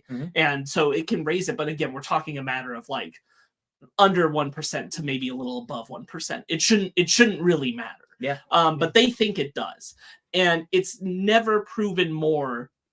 Again, just not only do these very wealthy people have no fucking idea like what it's like to actually live our lives, or just lives below the huge wealth line. How much does the banana cost? But they're also idiots. $2? They're just stupid. They're just so stupid. And it's very much like just baffling that, like, why are you even where you are? Like, how did this happen? You're so dumb. And they're all stupid. They're just all so stupid. They're divorced from reality. And I don't get how this isn't going to shake out badly for them in the end. Yeah. And I do mean in terms of shareholders. I know they have their parachutes. They're still going to be wealthy afterwards, but they will lose their jobs. Like they are costing more than they are gaining at this point. And it's very clear to everybody except them for some goddamn reason. Yeah. Here we went full Paget Brewster. Do you know what sarcastic means? No, of course you don't. You're an idiot. Ted Sarandos had to be like, it's so dumb, it's genius. No, it's just dumb. No, like for real, like these people, like every week on Twitter, I see something that Elon Musk has said, and I'm just like, how are you here? How did this happen? How did any of these people? Once you get a certain amount of zeros in your bank account, your brain just like disappears. Because here's the secret, y'all. They went to big name colleges, but they paid their way through it. They're idiots. They're not educated. They don't know what they're doing. They're stupid. And like, you don't have to have a good college education to be smart. And like, that's not what I mean. But like, these men do not care about knowing shit about fuck. And it's especially bad that we're talking about like the creative arts. And these are people who are not creative people. and that's who runs the arts industry are businessmen, and that's just like unfortunately never going to change because they have money. But hopefully we can work around where we can like work together how it used to. But the thing is, like, because you always have the shareholders running things anyway, and they're business people. Yeah. Ideally, you would want someone who's running up these things that decide art. Yeah. To be more creative. Absolutely. No. Yeah. I know that's not. Yeah. But like, it should be, because you got the business people who fund the things anyway. Like it's definitely not. He's not up here as high, but like James Gunn is like, I think like the most recent like hire. That's like, that dude's a creative person. He is running an entire movie, like a movie division. And like that dude, Right. like that dude is like a movie director. That dude's not a businessman. He has a businessman partner. And I'm like, I don't want like, you know, I don't want Danny Villeneuve to like run Warner Brothers or anything, but like you need people who know the business inside and out to run a business. Which, to be honest with you, that's kind of the model that I think it should be. It should be someone who is a creative person, then someone who's a business person, sharing the role of leading these kinds of businesses. Absolutely. And these kinds of studios and companies. Like, it should be a creative person alongside a business person to fight for both sides of what's needed. Absolutely. The reason why Pixar worked for so long is because it was run by creative people. They were all animators. Absolutely. Yeah. And absolutely, like, and we don't need to get into the whole Pixar thing, but like, the big problem with Pixar has not been them doing this to their movies. It's the people upstairs putting them on streaming services. I'm like, it's always up top. People just want to make good shit. Let them pay the people. But it's okay. Ted Sarandos is a union man. Fuck. Oh yeah, my daddy was a union man. I hope I'd be on that picket line myself if I could, but I can't. I got a helicopter. That's why. If I go too low, that'll kill people. Yeah. I won't advocate for anybody to necessarily like watch the Republican primary debates or anything like that. However, it is important to note that a key point of them talking is a lot of them are talking about union busting. Mm-hmm. A lot of them are talking anti-union stuff. Note that it's happening. Pay attention. Our unions are clearly never more important than ever. And again, like, while the biggest, most clear and eye-catching piece is the strikes happening with the WGA and SAG-AFTRA, they know this is increasing the desire for union activity, and they are afraid. And they should be, because it's going to win back more power for the working class. It's true. In my opinion, the only good thing that ever came out of the pandemic was that people woke up and realized what they were actually worth. And it wasn't enough anymore. And which is why we were talking about like these we talked about it, we didn't talk about it, but the Disney and Warner Brothers are paying lobbyists to keep an eye out for AI legislation that would give them tax incentives. They're not given the money. Well, they are in some cases. But there's one party getting a lot more money. The Republican Party is saying these things because there is a genuine fear that is happening in the eyes of these greedy, wealthy people, right? Because they know they're losing, right? And like, whatever side of the aisle you're on, I'm not telling you what to think, but I am asking that you consider that anybody on either side that is running in politics who is talking shit about unions, especially teacher unions, but just in general unions, they're not for you. And recognize that they're not for you. They are bought. They are in the pocket of big money, and that's what they care about. And that will always be their priority. If they are anti-union, they are anti-you. It's true. Can't spell you without union. And that's just going to be more and more. I think that's going to be more and more important over the next decade, as you said, Brandon, because of a response to the pandemic and everybody like kind of getting fast-tracked into something that was going to happen anyway, which is everybody being like, oh, the system we live under is actually crushing us. So it's time to change it. Cut it out. Well, some Disney news real quickly. This is all in relation to the strikes. One of them less so unless you know where to look. The Spiderwick Chronicles has been canceled. Yeah. Sure. Disney has canceled the filmed, completed, edited, done first season of the Spiderwick Chronicles. Oh, I thought it was like not even done. Oh, they're doing a Batgirl. Filming had wrapped in January. I wasn't even like excited, but like that's just shitty, dude. That's I looked this up because one of the articles says it's finished, And yeah, filming wrapped in January. However, they are going to be allowed to shop it. That's good. So Okay. it's not disappearing. This is a completed show though. Like this show is done, and they're they're just done with it. Okay, thank God that it's at least get to be seen somewhere. Because again, It's like Prodigy. This is like what happened with Star Trek Prodigy. Yeah, that's going to another network. Yeah. So it should. It hasn't been announced yet. Okay. But it's a completed show that has been quote unquote canceled and is going to be shopped around to another thing. Well, I mean that's like the best case scenario for like something that is quote unquote canceled. So like that's great. I saw that movie in theaters when it came out in the 2000s. I don't remember a goddamn thing about it. I remember it had the Good Doctor in it. It sure and some spiders and there's chronicling, I believe. Christopher Eccleston is in that movie. Oh, there are multiple good doctors. I am a surgeon. Sorry. Wait, is Christopher Eccleston in that one? Is that the one where he's on the horse and he's got the long hair? No. Which was that one? The Spider Chronicles. It's a little boy, and it's like an English. Freddie Highmore. Oh, I don't remember. I haven't seen it in 20 years. I don't know. I don't know. It doesn't matter. And Blu-ray. Some Blu-ray releases. We're not going to. Okay. Sorry, I shouldn't have read that while I was talking in the middle of what I was talking. We just got a private message from Ben. Do you want me to read it for you? No, I'm kidding.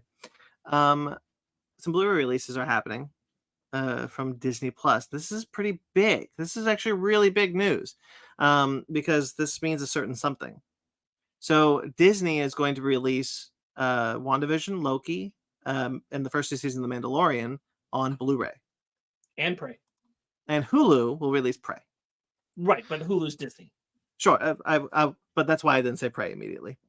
Sure. So the timing for this, but you know how they're all coming from the same people because they all have the same basic format of art design. Oh, you're right, they do.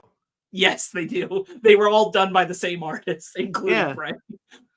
But yeah, so this is big because Disney Plus originals have not been put on physical media as yet, and we've been begging for a Prey Blu-ray for years, right? Even before the movie came out, and so this is really big because this is now creating. This is now going to the physical media market, which once again Netflix tried to kill because they thought they didn't need it anymore. But clearly, if Disney is doing this, it's because they know that there's money being left on the table that they can get.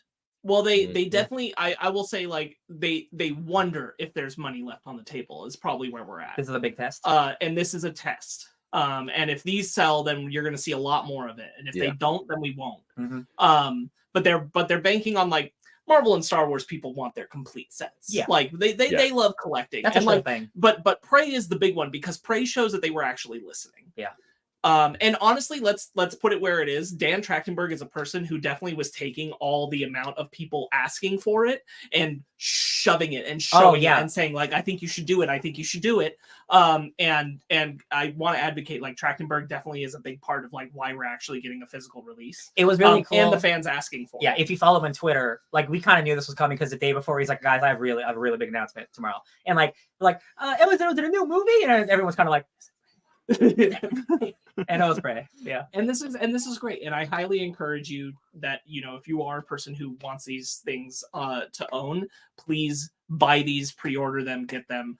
If you have the means and you have the opportunity, we need to show them that this matters so that they keep doing it. And why we are talking about it, even though we're, in the midst of the strikes and everything, this is good for the creators because those things are still bound by previous contracts related to home media, which means that they still get their benefits they're supposed to from home media sales. Residuals.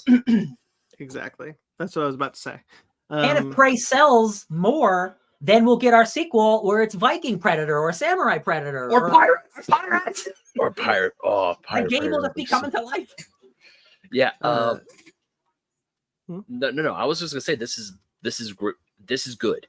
For the longest time we were all kind of scared that Disney Plus and Hulu, they weren't gonna put their originals on physical media because for a while Netflix was. I remember going to Target and of course Stranger Things had physical media. I remember seeing House of Cards had physical media. A lot of classic Netflix shows had physicals, and then once streaming essentially took over, they stopped producing them. And well, Disney has real quickly, Ben. Disney has neglected this market for way longer than they've had Disney Plus. Tron Uprising doesn't have a physical release.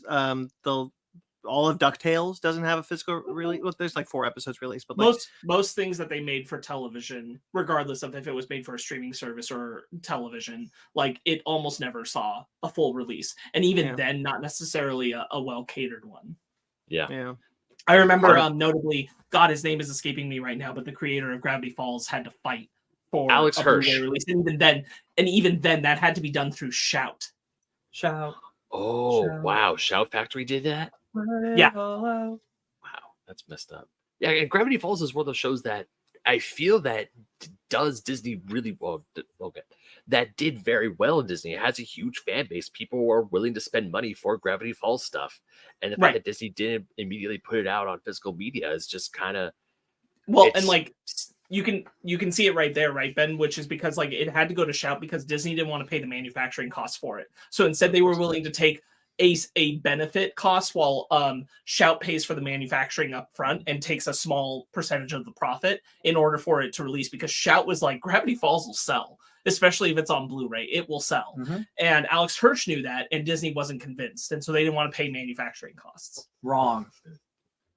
I mean, part of me really hopes that a lot of these physical releases do very, very well, so Max can get off their ass and actually put Close Enough on physical. They're probably not going to do it. That's I know weird. This is just real quickly, Ben. That's weird that it's not, because HBO Max is, even now under Zaslav, pretty good at releasing their originals on Blu-ray. Yeah, but ever since they pulled a bunch of their original stuff, that's. I will rebuttal and say that if it's animation, they're actually pretty garbage. Warner Brothers, just kind of as a unit, has been pretty bad about this. Unless it was Adventure Time, and even then, Adventure Time Blu-ray. They stopped making Blu-rays halfway through the season releases, and it became only DVD. So like, they do not treat their animation well. And then if you're like Craig of the Creek or Gumball, sorry, you don't get anything. Like it's very difficult to get animated shows out of them. Regular Show itself, which was same creators as Close Enough, that only got 2 seasons released before they just stopped. So like, will Close Enough happen? I don't know. They gotta change their minds about releasing animation. Yeah. If Fiona and Cake gets released, because Adventure Time Distant Lands got released in Blu-ray, I'd be interested to see if Fiona and Cake gets released, and if it does, I'd be pretty confused why Close Enough wouldn't get released. Because it's either because they know Adventure Time has a larger audience than shows like Close Enough or even Regular Show, but at the same time, there are people out there who are willing to spend money for these physical collections. Well, it's, I mean, yeah. Go ahead, finish your thought. No, I was just gonna ramble off about how I still hope that these, like the Disney Plus physical releases, once again do well, so other companies take notice and they start releasing more stuff physically. But at the same time, knowing Warner Brothers and their track record, and especially what Zaslav likes to do, I am still like, it's like, that would be great, but I'm not holding my breath for it, because unfortunately with him and his track record, it's like the second he says, oh, we're going to do this, he's not going to change his mind about it. Yes. I got to tell you, and I'm part of the problem 100%, because I am part of, like, I guess this is a community I'm part of, and I'm actively involved in like talking, putting my voice in there, but like, we don't want these animated shows in super compressed 1280 by 720 standard definition when they are not designed that way. It's different when it's an older show that's upscaled. But these shows are made in beautiful animation in HD, and they should see HD releases. And when they don't, and they only put out DVDs, and not very good ones that are compressing really hard to fit more episodes on a disc, we don't want them. We can watch it better on streaming or other ways on our computer. But that's the problem, is like, we want these things, but they so often just default to like bad DVD collections of them that we don't buy them. Yeah. And then they think there's no market, and it's like, no, there's a market. It's just, we don't want 720p. Release the good thing. And to be honest with you, like, it would be the same. I would be having a much harder time with some of the releases we're talking about, to bring it back to the news, for Prey and the Marvel and the Star Wars stuff, if all they released was Blu-ray. I'm like, Blu-ray's good, and I'd probably still buy it. But these were made that they can be in 4K. There should be 4K releases. We're here now. Especially Prey. Yeah. I'm like, I want that in 4K. That's beautiful. I feel like Disney, they got the money Prey to did make 4K. get a 4K, right? Huh? Prey did get a 4K release, right? Yes, these all have 4K. My only point is, like, if they weren't doing that, if they were going the same kind of style route as, like, what would be appropriate to DVD The bare for minimum. animation, Yeah. where they're like, yeah, just some Blu-rays, I'd be like, no. Also, these are loaded with special features, which is great. Yes. Hell yeah. Some of them, even ones for the Disney Plus shows that we haven't seen. Yeah. WandaVision is going to sell like hotcakes. Because people love that show. Regular people Loki love that too. show. Loki too. Yeah. I went onto my HBO Max app to see if Close Enough was still there, because I couldn't remember if it was taken off or not, and then it got me to, hey, download Max. Why the hell didn't you just update the app? Oh yeah, on my I had to change my app thing on my computer, because if you go to the original thing, it says, "Oh, did you mean to go here?" Winky face. I'm like, I mean, no, but I guess. Jesus Christ.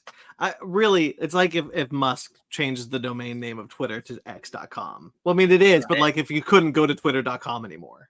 Gary Whitta, the writer of the Book of Eli and other movies, but specifically the Book of Eli on HBO Max, he was like the 7th billed person on the credits, behind like background extras and shit. And Right, like, and sometimes I created this movie. Sometimes his name didn't even show up, and he's like, "This is crap." And then like literally the next day it got fixed because somebody went in and did it automatically. And I'm like, it's just a system. Yeah, the fact that it's still messed up. They need to hire people to actually go in and do that. It's true. Yeah. Like, that's labor that needs to be done. Hot labor. Some delays happened this week from Warner Brothers. Who knew this was coming? Sony already did it. Warner Brothers. Okay. So some cancellations happened. Looking for a blanket to cover you. It's okay. Do you want me to do the bad one first? No, go from top to bottom. Okay. The Lord of the Rings, The War of the Rohirrim, was delayed from its April 12th release date to December 13th. So a full year, almost more than a year from now. This is next year, 2024. Hold on. December 2024 is when we're seeing this thing we're talking about. Yes. This is another Aquaman. Yeah. This is a year and a half away. For those of you who don't know, this is the anime Lord of the Rings film that's been in development for a few years now. Looks awesome.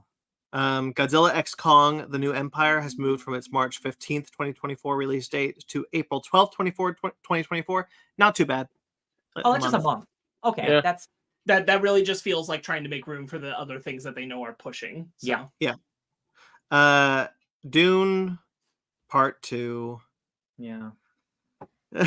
has been moved from its November 3rd, 2023 release date this year. It was going to be out this year, to March 14th, 2024. That's just an awful date for a Dune movie. Crazy. That's like even insane. The fact that they moved it, like, I get it, but like that is an awful date for Dune. It doesn't make sense. To be honest with you, it doesn't make sense. It was too deep in the marketing. There are other things here where it's like, sure, whatever. Dune was too deep in its marketing and pretty much owned the rest of the year. They just had a huge entertainment spread the next day from the delay. The huge magazine spread with all the people, and I'm like, good timing, guys. Does not make sense. Absolutely mind-boggling, and everyone else has said so, where they're like, this is the thing that gets Zaslav fired. Like, this doesn't make any goddamn sense. In a year where Oppenheimer, a rated R 3-hour movie, almost makes $1 billion, people are hungry for this. People want to go to the movies for this type of shit. And Dune, incredible movie. That sequel, that's where all the crazy shit happens, and like that's what people are waiting for.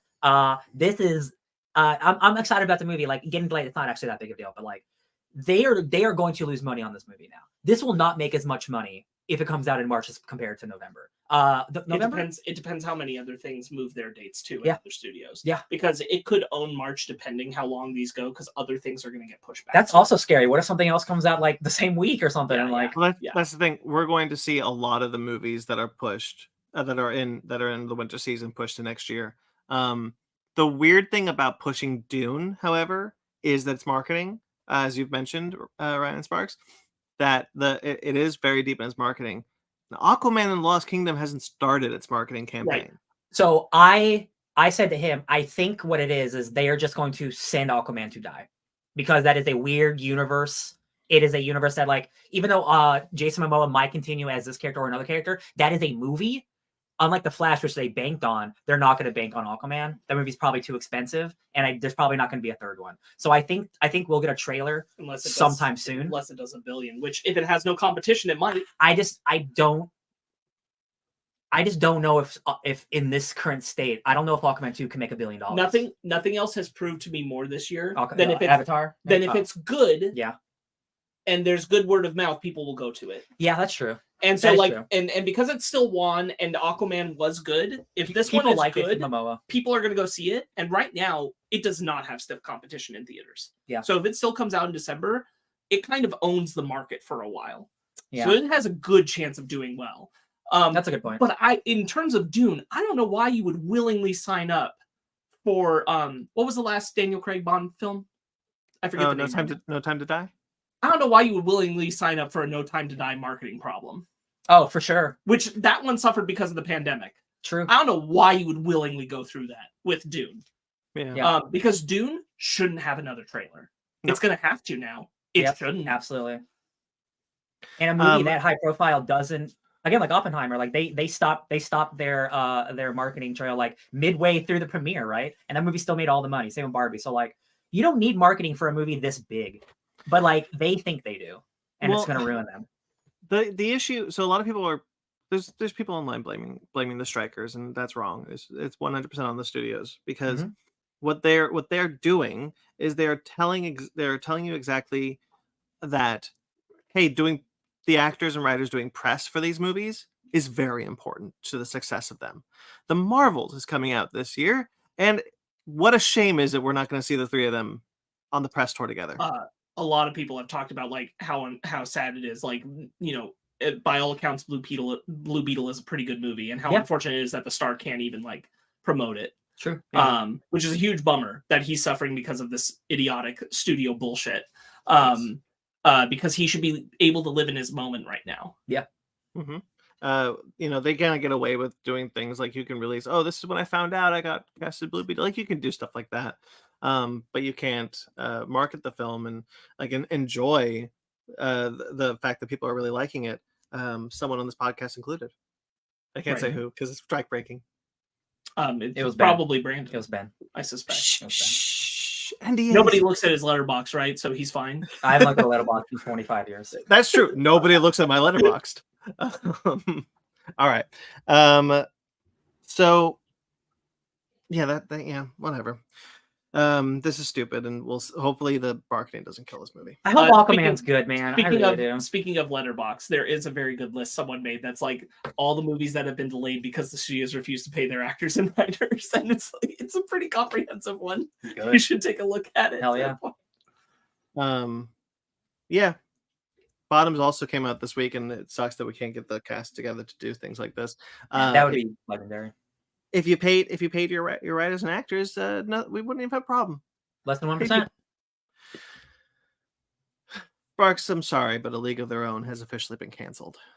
Yeah.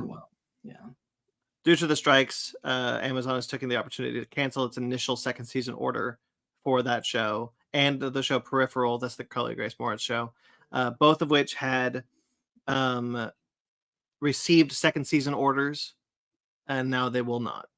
Strikes are just an excuse. This is really shitty because it's not like, oh, the first season didn't do well and we're canceling it. They got the second season order. Not only that, but like while people were campaigning for like this second season order of half the episodes is bullshit, when you were out here championing that this is one of your most highly awarded shows on Prime. Yeah. And that they still did that, and they got the responses they did, and knew it was an unpopular decision, and now they're doing this, and everyone's like, and instead of just waiting, get out of here. Instead of waiting, and when, you know, eventually you'll pay your writers, you can get both of these shows, which are both critically acclaimed, back on the air.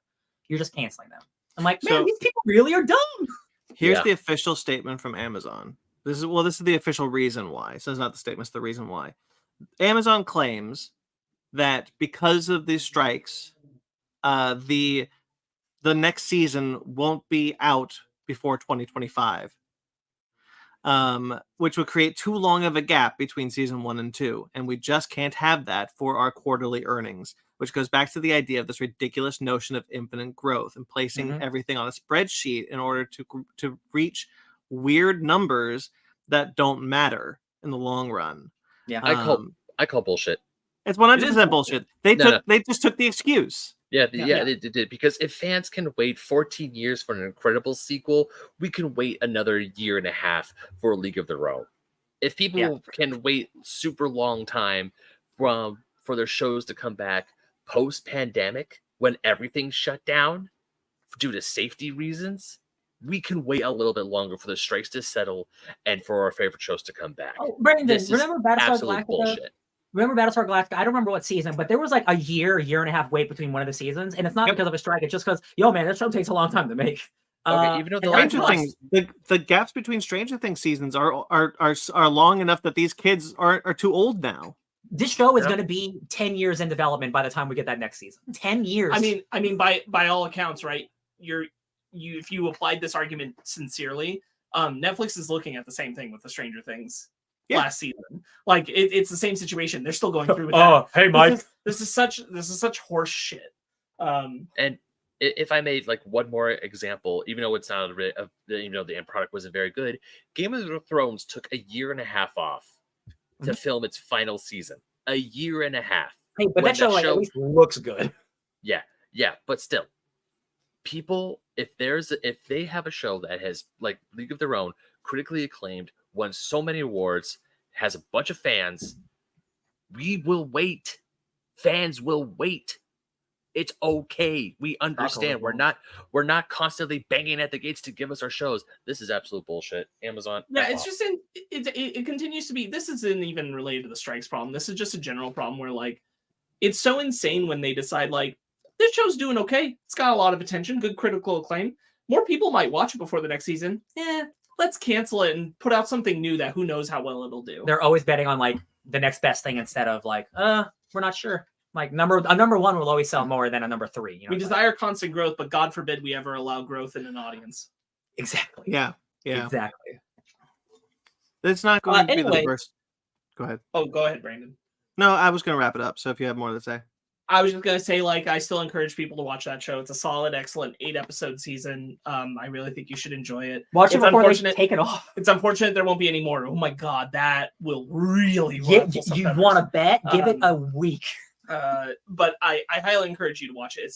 It's an excellent sapphic show. I really, really like it. It's unfortunate because there is an amount of like, there's one character story who you're following in particular, and I'll just say like she's not part of the team. But part of the point is like the whole season is getting her to the point where she will be involved with the team, and that would have been the next season, and we'll never see that. Yeah, it's a bummer. Well, this is not going to be the first time it happens. The last time it happens. Sorry, we're going to be seeing probably a few more of these before the strikes are over. I'm getting glow flashbacks. Yeah, there's certainly an element of anything that was. Especially now with like, things like Spider Chronicles and Star Trek Prodigy being canceled and taken off the services after they're filmed and ready to go. We're going to be seeing a lot of the studios take advantage of. Maybe we don't need to spend this much money on the show anymore and make the excuse that it's just going to be too long of a gap for our quarterly earnings. Yep. Yeah. All right. This is not part of the strikes, but this is cool. And I want it to happen so badly. Bonnie Aarons, who some may know as Valak. See, I can't now. I said it first. I said it right the first time, but I'm always so paranoid about it now. Ben's best friend, Valak, the nun herself of the Conjuring universe. You have her? Is she there, Ben? Is she with us? He's digging for something. Oh shit, she's there. He has her. Nope, that's Annabelle. Hey, Bonnie. Oh yeah. Oh, here we go. Yeah, look at that. Yes. Ben, do you have a bunch of magazines? Do you have a bunch of magazines behind you that can turn into the image of the nun? She'll come out and reach for you. Merchandise just like this. So, Bonnie Aarons, who plays the nun, is suing Warner Brothers. This is why. She claims they are hiding the true amount they've made off merchandise featuring her character. The contract that she has with Warner Brothers includes a revenue share for merchandise. So if Warner Brothers, it's basically, she's saying that Warner Brothers is saying, hey, we actually make this much money when in fact they make this much money.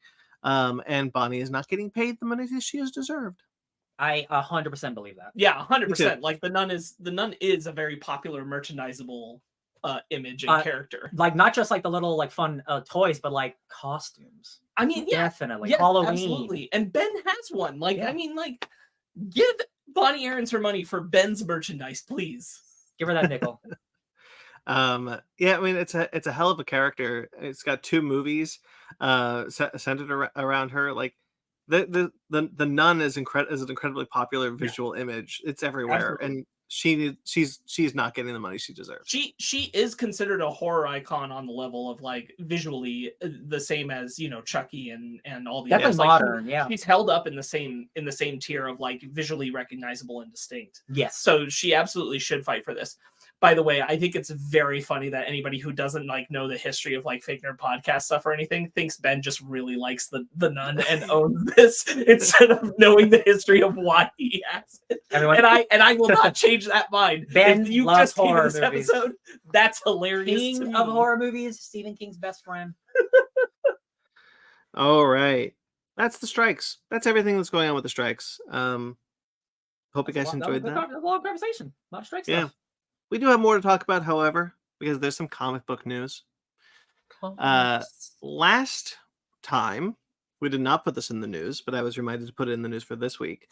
Tom Brevoort, who is the Avengers editor, Also, FF. has been there for 25 years, is moving to the X office next year at some point after Jordan D. White, who is the current X editor, been there since 2018, steps down. So, Yeah. Ryan, you know Yes. more about Tom Brevoort. Yes, do. I know all about this. This is lovely. This caused quite a ruckus on comic book Twitter because this is a massive change, not just for X-Men, the X-Men line, but for all of Marvel. Because Tom Brevoort has been there since the 80s. He's been their head editor. Not just like he is the Avengers and Fantastic Four editor, but he's kind of like the overall arching guy too. He oversees everything. Him becoming the X-Men editor is monumental and it's massive. Because the X-Men, as you guys know, are not in the MCU yet.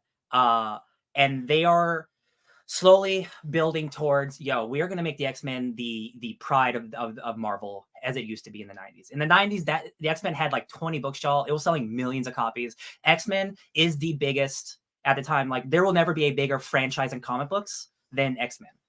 Over Batman, over Spider-Man. Like X-Men was so big, it's incomprehensible when we were children, right? And then with Powers of X and House of 10, reverse that. The Krakoa era.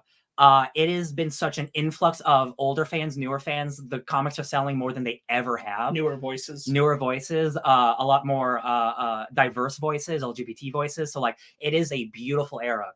And when you have someone like Tom Brevoort coming in, who has been running the Avengers for such a long time, people are really scared that, especially with the MCU side coming along, they're going to go back to basics. Everything we've building up with Krakoa stuff, it's all going to go back to it's Charles Xavier in a mansion. And people are really reactionary, and I get it, but like all you have to do is look at Tom Brevoort's history, and no, he is not a dude who is a back to basics kind of guy. He's the guy who oversaw Hickman's entire run on Fantastic Four and Avengers. He saw all of Bendis's Avengers stuff, and Bendis is the guy who made Avengers a household name. Y'all know this, but people in the audience, Avengers is like the biggest movie of all time, right? The Avengers sucks as a team in comic books. Until Bendis came onto that team, the Avengers were a joke. It's always been Justice League over Avengers. Like always in the comic books, right? Until Bendis came on and he made the new Avengers with Wolverine and the Thing and Luke Cage, and he really made the Avengers something awesome and different. And that's what Tom Brevoort's good at. He is good at reinventing. He is good at giving people a chance to express themselves in a weird way. All of the stuff with Krakoa, it's not going to go away, y'all. It is going to go a little more back to basics with the MCU stuff. But like, you guys have read plenty of Krakoa stuff now, and you know what original X-Men stuff looks like. There's no way in hell, after everything we've been through, we're going to go back to just a white dude in his mansion with a bunch of kids. We will never go back to that in the comic books ever again, because that is so regressive on a level like that's like insulting. So I just wanted to bring it up because like people are really scared, and this isn't going to happen for potentially longer than a year, because both Kieran Gillen talked about, because people are scared. Oh, is Kieran Gillen going to leave the X-Men? It's like, no, I still have my entire run for the next 2 years lined out. Everything that we're talking about now at Brevoort isn't happening for a long time. It's just we're telling you now, so it's not a surprise. But he's doing it now to build up. So when the MCU stuff happens, it is a beautiful synergistic moment. So this is news for now that we won't actually talk about until Krakoa era is over. But it was really an interesting time online because people were freaking out, and understandable, because the Krakoa era is one of the most special things to happen in comic books, and people don't want to lose that. And Brevoort is such a good editor; he knows that, and we're not going to lose it. If anything, it gives me more hope that the future is going to be continuously weird, and them pushing the X-Men to the forefront of the comics. They're not going to put them back in the mansion. They're going to be worldwide still. So I think it's just a fun little topic. There's great discussions online. Read Tom Brevoort's editorial about this, him talking about it. It's really cool. He's a great dude. He's like the most knowledgeable person at Marvel. It's really exciting. The X-Men are in a great place now, and it's only going to get better, in my opinion. So check out those comics, baby. Yeah, so this will happen probably towards the end of next year, the switch, because Jordan D. White said that he's got a major X-Men event coming up that he's obviously going to oversee. And then even Tom Brevoort said there's a major Avengers event coming up in the next year that he needs to oversee before this change happens. So. Yeah, we got Jed McKay's Avengers Zone right now, which I read the first issue. It's really cool. It's really fun. That seems to be a pretty much like not a what's the right word, like not a stopgap book, but it definitely feels like a book of like, this is not the actual huge Avengers book that Marvel is pushing. This is the one before. This is the book that came before House of X Powers of 10 Avengers book, is what it is. So whatever the next era of Avengers is going to be big and wild and different with a brand new editor for the first time in 30 years. It's going to be really interesting. The next couple of years of Marvel is going to be really fascinating because it's the first time that all the big figureheads have actually changed positions. And that's really, really exciting. And again, as an X-Men guy, I'm really excited about it. All right, cool. Speaking of X-Men, Sabretooth War is coming to the pages of Wolverine. This will be written by Benjamin Percy and Victor Lavelle. They were going to co-write 10 issues of the current Wolverine ongoing comic, called the Sabretooth War, which we'll see Wolverine and Sabretooth go up against each other. Wolverine and the Sabretooths. There's multiple. Sabreteeth. Yeah, man. Sabretooth is a comic that came out. That miniseries was excellent. And then there was a sequel, Sabretooth and the Exiles, also excellent. And they didn't give him another Sabretooth book, which is fine. They gave him something better. They gave him a co-writing a Wolverine double arc, which is fantastic because like Wolverine does sell better than a Sabretooth book. So like getting more eyes on Victor Lavelle as a writer is worth it. Because you've read Sabretooth, right, Brandon? Yeah, that book is incredible. That is very much like, we're talking about the police state and like being in prison and like real world shit while dealing with superhero stuff. So like, it's awesome. And the fact that this is going to be in Wolverine is great. I love that book so much. I'm catching up on all the X-Men stuff now. It's radical. It's good stuff. So not only that, it'll be drawn by Corey Smith and Jeff Shaw. Jeff Shaw is a wonderful artist. I love. Jeff Shaw. So it's going to be, as I said, 10 parts. It's going to come out 2 a month.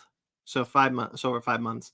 There will be then Percy and Lavelle will co-write every issue. However, Corey Smith will draw the Wolverine chapters, and Jeff Shaw will draw the Sabretooth chapters. Cool. That's cool. I love that. I love when comics do that. That sounds great. Yeah. Star Wars Visions is coming to comics again. It's called Star Wars Visions Peach Momoko #1. It's going to be a one-shot that will just be about. Not about Peach Momoko, but it's a Peach Momoko Star Wars Vision story. So it's going to be a first in a new series of tales from comic creators untethered to previous Star Wars storytelling, much like the show. This one, the first one, will be about picks up centuries after the death of a major Sith Lord, with a cult called Ancock having grown around the notorious dark side servant Tata. Leader of the cult believes she is the rightful successor to the Sith Lord. Meanwhile, a girl named Keiko and her loyal droid Jel are fated to confront this new evil. So you look at the artwork. It's what Peach Momoko does really well. Kind of imagines like a feudal Japan-esque style for iconography that we know. I'm excited for this. I'm really excited to see Star Wars Visions continue in comics with some great comic creators, and I love Peach Momoko. So, I'm thrilled that they're doing like their own version of what Star Wars Vision is, but for comics instead of just making comics out of the animated stories. Thank God. Now that being said, there are a specific one that I'm like, you want to do some comic stories about that? I'm down. Sure. But I'm perfectly pleased to know that they'll be doing Star Wars Visions for comics. Mm-hmm. Yes. Mm-hmm. I'll read anything Peach Momoko does. Me too. Batman 89 Echoes is coming. Batman 89, obviously a comic book sequel to Batman Returns. Sam Hamm is coming back to write. He is the writer of the screenplays for Batman Returns, and he wrote Batman 89. Ryan, I still can't pronounce his name. Joe Quinones? Oh, Quinones. Joe Quinones is the artist. Again, they are reteaming. So anyway, Batman 89 Echoes will be about Batman missing and Scarecrow, Tim Burton Scarecrow, Yes. and a Tim Burton Harley Quinn terrorizing Gotham. I'm very into this. I read that first. I read the Batman book. I never read the Superman 78 book, but I will check it out eventually. But I really liked 89, mostly because of Joe Quinones' art. His art's really great and really like.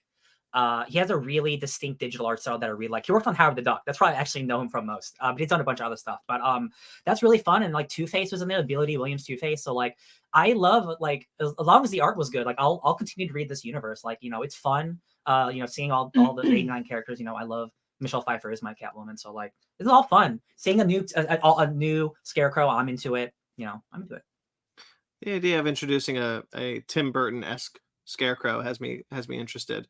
More than anything, I think that's a character that would work and look really well in the Tim Burton universe. So I'm interested to see how they imagine that looks like.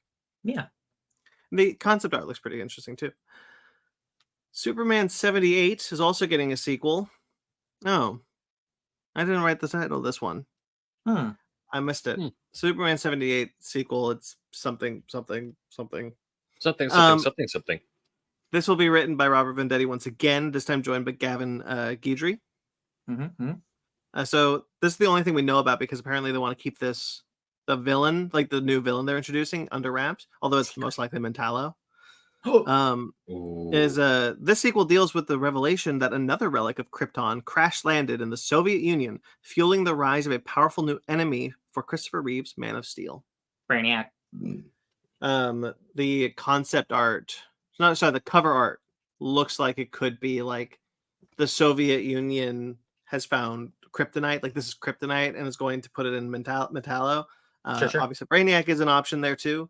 Brainiac was in the first 78, so probably not. Oh, that's true. Yeah, I didn't read that, but I'm now seeing the cover in my brain. You're right. Yeah. Both of these are going to be out in November, and they all sound pretty cool. I like that Superman 78. I should probably read that first miniseries. Yeah, I'll definitely check that out. I'll make it my next book club for you. You don't have to. All right. This is some miscellaneous news. Charles Martinet has the voice of Mario, Ben's icon from Mexico.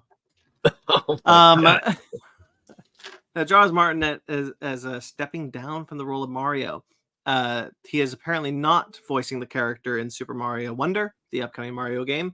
That is someone else. And it was revealed just this week that he has stepped down as the voice, retired officially, and will now be in the new role of Mario Ambassador. Stepping down from all voices in Mario, not just Mario. all voices in Mario. He is not Wario, Luigi. Be a voice actor there. Yeah. So, Ben, what do you think of this? It's time. As much as it bums me out, the man has done the voices of Mario and friends like Mario, Luigi, Wario, Waluigi for 30 some odd years. And it's a great career. And he's stepping down of his own volition. He's just like, you know what? I had a good run. I think it's time. And the fact that, like, even as we speak and as we record, he's in Long Beach at Collecticon right now, signing autographs, and he's still going to be going to conventions. He's still going to be celebrate. he's doing this because he's like, it's time for someone else.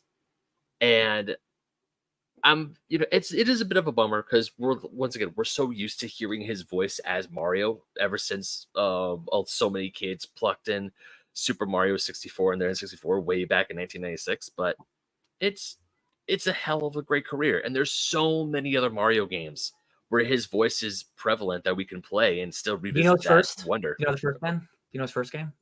I want to say his first game was a Mario Activities game for, I want to say it was a Nintendo licensed PC game. You're right. I think he did that because I just watched the video on it. This wasn't me trying to get you because I didn't know either. But he did like a small Mario thing as like a test, and then he did Super Mario RPG, and then he got to do 64. It's kind of sad because Super Mario RPG was so early in his career. I think that wonder isn't the thing he's going out on. Especially when we saw that trailer, I certainly thought that he did go out on a movie though. Yeah, that's kind of what I was getting at, is that I kind of wish he was going out on Wonder instead of going out on the Super Mario movie, being the last time he's involved with Mario. Not as Mario, even though he's not a voice. A lot of people have pointed to they're my boys. Kind of sweet that his last line is that those are my boys, and I'm like, yeah, but I kind of wish he went out on a Mario game. Yeah, I hope it's gonna be really funny if the Wonder voice, he's like, wahoo, oh yeah, let's go. It's just a completely different guy. Long career, long legacy. He's a good voice actor in general. So, do you think is he? Do you think he's the richest voice actor alive in terms of video games? Because he's done Mario for like 30 years, and Mario's the most famous video game character of all time. In terms of video games, not movies, because they make millions. But like, he's got to make. How good that contract was. He's got to be maybe a millionaire, super millionaire, right? Being Mario. You think? I don't know. You think, right? I looked him up on his website, and his website would kind of say otherwise. Damn, they better not be doing my boy dirty. He's in Mario. He's Wahoo. I'm gonna look this up. Is Charles Martinet? So you think about it. Like it's not like he records like full dialogue lines most of the time. Right. No, but still, he does record new stuff for every game. Absolutely. And like those games sell millions of copies. I agree. Yeah. I would not be surprised if he's not making as much as, say, like a Troy Baker is making off video games, just because of the amount of time he spends in recording booth for the amount of variety of games. He's probably not the highest. That's fair. Should he be? Maybe, because I'm thinking of like in terms of game sales, he probably he is in the most games sold. I don't think that's how they do contracts. No, I get it. No. I'm just trying to I agree with you. He should probably be. He definitely should make more than he does. What you got? As of 2023, he is worth $10 million. Yeah, that sounds right. I'll take that. It's not bad. No, that's fantastic. He should at least be a millionaire for working on Mario for 30 years. Yeah, but now part of me is also, while I am sad that he's not going to be voicing Mario anymore, part of me is also glad because he's he gets to spend time with his family, and also he gets to go to conventions. I want to say that coming out to Long Beach was one of the very few times he comes out to California, because he hardly comes out here. He does a lot of, I follow him on Instagram and social media, and he goes to a lot of conventions like in Europe and in South America, and a bunch of them on the East Coast. So it's like, hey, if there's a convention I'm going to and he's going to be there, I'm going to be in line. I'm going to pay for his autograph. I'm going to have him sign a few of my Mario games. But he's just, he's an iconic voice, and there are still so many other things that we can enjoy his voice with. But he went out on his own. He chose to do this. There's no scandal. There wasn't any bad blood between him and Nintendo. Yeah. He went out good. He's like, you know what? Yeah, I'm just gonna relax a little bit more. And we're gonna tell all in like 3 years, like Charles Martin did, and How I Was Buried by Nintendo. And the fact that he's still doing the Mario voice on his Instagram and on his social media pages is like, he has a lot of love and admiration for the character, and so do many of his fans, myself included, obviously. But great career. He's an ambassador now. Yeah, he's an ambassador now. So you know what? Great career, and I'm happy for him. It's just really weird timing. Like, why didn't they do this when they announced Super Mario Wonder? Well, I think they have a new voice actor, so I think they're going to be like the next trailer we get. It's like, and here's your new Mario, right? But you put that this just came so separated from it. It's kind of weird. Yeah. Mm-hmm. Sparks, you want to talk about an anime trailer? Oh yeah, sure. What was the Yeah, title it's again? the concierge. The Cabinet of Dr. Caligari. No, that's not it. That's not it. Don't do that. The Island of Dr. You're gonna mess Moreau. me up. I remember the concierge something. It's by Production ID, which is the animation Yes. studio. It's the concierge at Hokioku Department Store. Yes. And yeah, it's from Production IG. This is an anime film that's coming out October 20th this year in Japan. It just looks visually stunning. Mhm. It's gorgeous. There's a lot of anthropomorphic animal animation in this, and I think it looks very, very good. Just very visually vibrant and striking. Kind of like a no one's gonna get this, but if you mixed the taxi Odd Taxi. Odd Taxi anime that I've talked about and really enjoyed, which has a lot of anthropomorphic animals in it, with the Budapest Hotel. I love the Grand There's a Budapest lot of Hotel. that. There's a lot of that kind of like vibe of like if you put those two things together, that's kind of what this looks like. It's my I think favorite it looks Wes very, Anderson. very cool.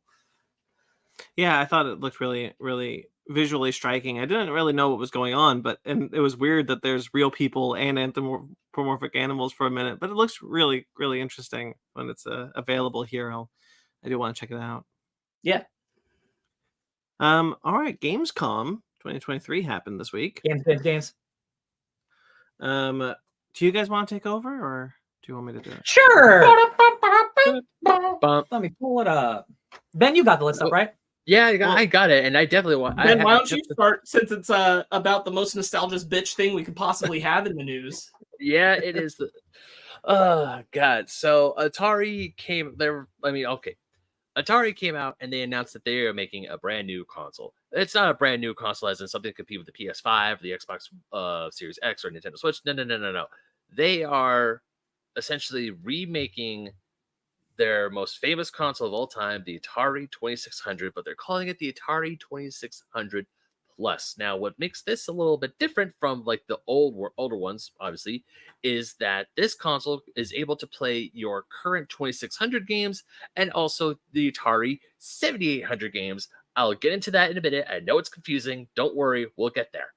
But the new features of this new console is essentially it has an HDMI connection. So if you have an older Atari 2600 console, and you probably have like a whole bunch of wires and adapters to plug it into a modern television set, thankfully, it's just HDMI straight in. You don't have to worry about it.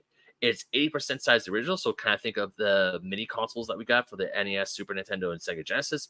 But you can actually use physical cartridges, and when you buy this system, it will come with a 10-in-1 cartridge that has games like Adventure, Combat, Missile Command, and Yar's Revenge, which is a big one for me because you guys know I met Howard Scott Warshaw, and Yar's Revenge is a good one, but it doesn't have games like Space Invaders or Pac-Man. But thankfully, you could find those on eBay lots and at video game conventions for stupid cheap.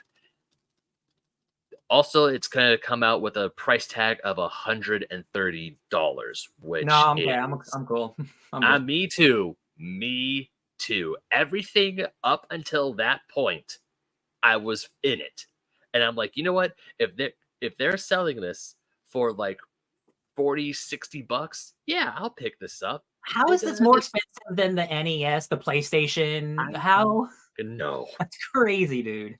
And it's a okay. So just in case you're all confused, it's like how you could play 2600 games. I'm not real quickly. I'm not defending the price tag because it's ridiculous. But like, I guess you could kind of say that like it's that much more because it actually plays cartridges, whereas the other consoles they don't. Mm-hmm. That's fair. I'll give you that. And they're not going to make new stuff for it. They're just like, here, buy this so you can play all the games that you either already own or are going to go buy because you have this. That is a good point, Brandon. That's the only way they make profit. Yeah. It's a one and done. It's still expensive. It's expensive. It's the only way to make profit unless they do decide to make more 10-in-1s or they decide to make more reissues of these games. I could see Atari doing that. But yeah, just $138 price tag is already yikes. And now, just to clear the air, there was a system between the Atari 2600 and 7800. It was called the 5200. The Atari 5200. Once again, no one bought it. Not a lot of people were happy about it. But then when the 7800 came out, Atari has decided to make it backwards compatible with the 26 because that was their most famous console, and not a lot of people cared about the 52. So that's why, because the cartridges for the 78 and the 2600 are the exact same size. So that's why, I mean, it's cool, but I don't see a whole lot of 7800 games for sale at conventions anyway. This is cool. And actually, to bring up Brandon's point, this is cool for old school collectors who might not have a 2600 because those might be more expensive to get, right? So like, or they're busted, or they're busted. So like, This is cool, but it is extremely niche because like I'd rather just get the all in one console. I'm not gonna go to eBay to buy an old game, but that's other people will. No, and actually that was one of the reasons why I partially wanted to defend this, because the idea of itself of these game companies re-releasing their older consoles that can play physical media that is already out there in the wild is a good idea. Because a lot of these consoles are getting older. The 2600 is one of the oldest consoles that we have. That sucker ain't gonna last forever. It is probably a freaking miracle that some people can still have working Atari 2600s in their living room at this day and time. It is a goddamn miracle. Those suckers are old and ancient, and they are probably crumbling on the inside. We don't even know it. But releasing this, because the cartridges have a bit of a longer shelf life, I feel that this is like a good idea. Yeah. It's just how much they're asking for at the start is staggering.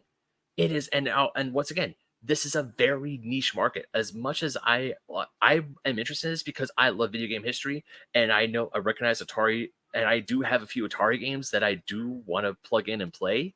But at the same time, the Atari 2600, and even in the retro gaming circles, is a niche of a niche of a niche. Yeah. It is way back there as compared to people who love 8-bit retro stuff, so as a la the NES or even the Sega Master System. I would argue there's more people who care about the Sega Master System. Well, actually, no, that's lie. More people care about the Atari 2600 because it's the Atari. But after the 2600, no one gives a shit. Yeah. And even recently, sorry, Sparks, really quick. And just recently, their latest game that they made were with not with Crystal Dynamics, but a different company, where they released a bunch of their old games as a collection, which included not everything, but a lot of games from the entire console line, including the Atari Lynx and Jaguar.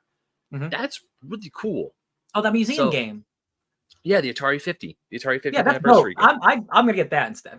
Yeah. I would much rather grab that than this. I mean, it would be cool to have like a working 2600, and I can know that a bunch of retro streamers, because of the HDMI connections, like, just plug into my HDMI and there I go. This is great. It'll be great for streams, but other than that, it's like, if I ever pick this up, it's going to be on sale. Yeah. This does come with 2 controllers for 2-player.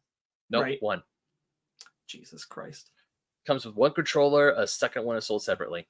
That's really funny. 130. I was gonna say at least I could give them that. And I bet you they're cheap as shit. No offense. I mean, the only other thing I want to say, because a lot of the stuff that Atari licensed their stuff out, mostly at games with the at games Atari Flashback, now that feels cheap because it's at games. They're a very cheap company. But with Atari actually making this and putting their brand name on it, I hope that there's a better build quality. Like when Sega, they were making their own mini consoles because they gave licenses out to at games as well. At games made some pretty crappy at-home consoles. I mean, the sound emulation was still have nightmares about it. And then when Sega finally made their own, decent build quality. It's quality. It's like they gave a shit about the UI, they gave a shit about the build, they gave a shit about the controllers, and everything looked and worked great. The thing I really hope for is that Atari is putting this out. It works and it functions like it's supposed to. Sure. But at the same time, I really, really hope Atari isn't trying to put all their eggs in one basket, because we all know Atari is a dying shell of what they used to be. This is a good step. And I could also kind of see like, hey, remember these other games that we finally got relicenses for? We're going to put them out again at hopefully at a very discounted price for those old cartridges. So you could play, because I could see that. I could see a small retro market for this.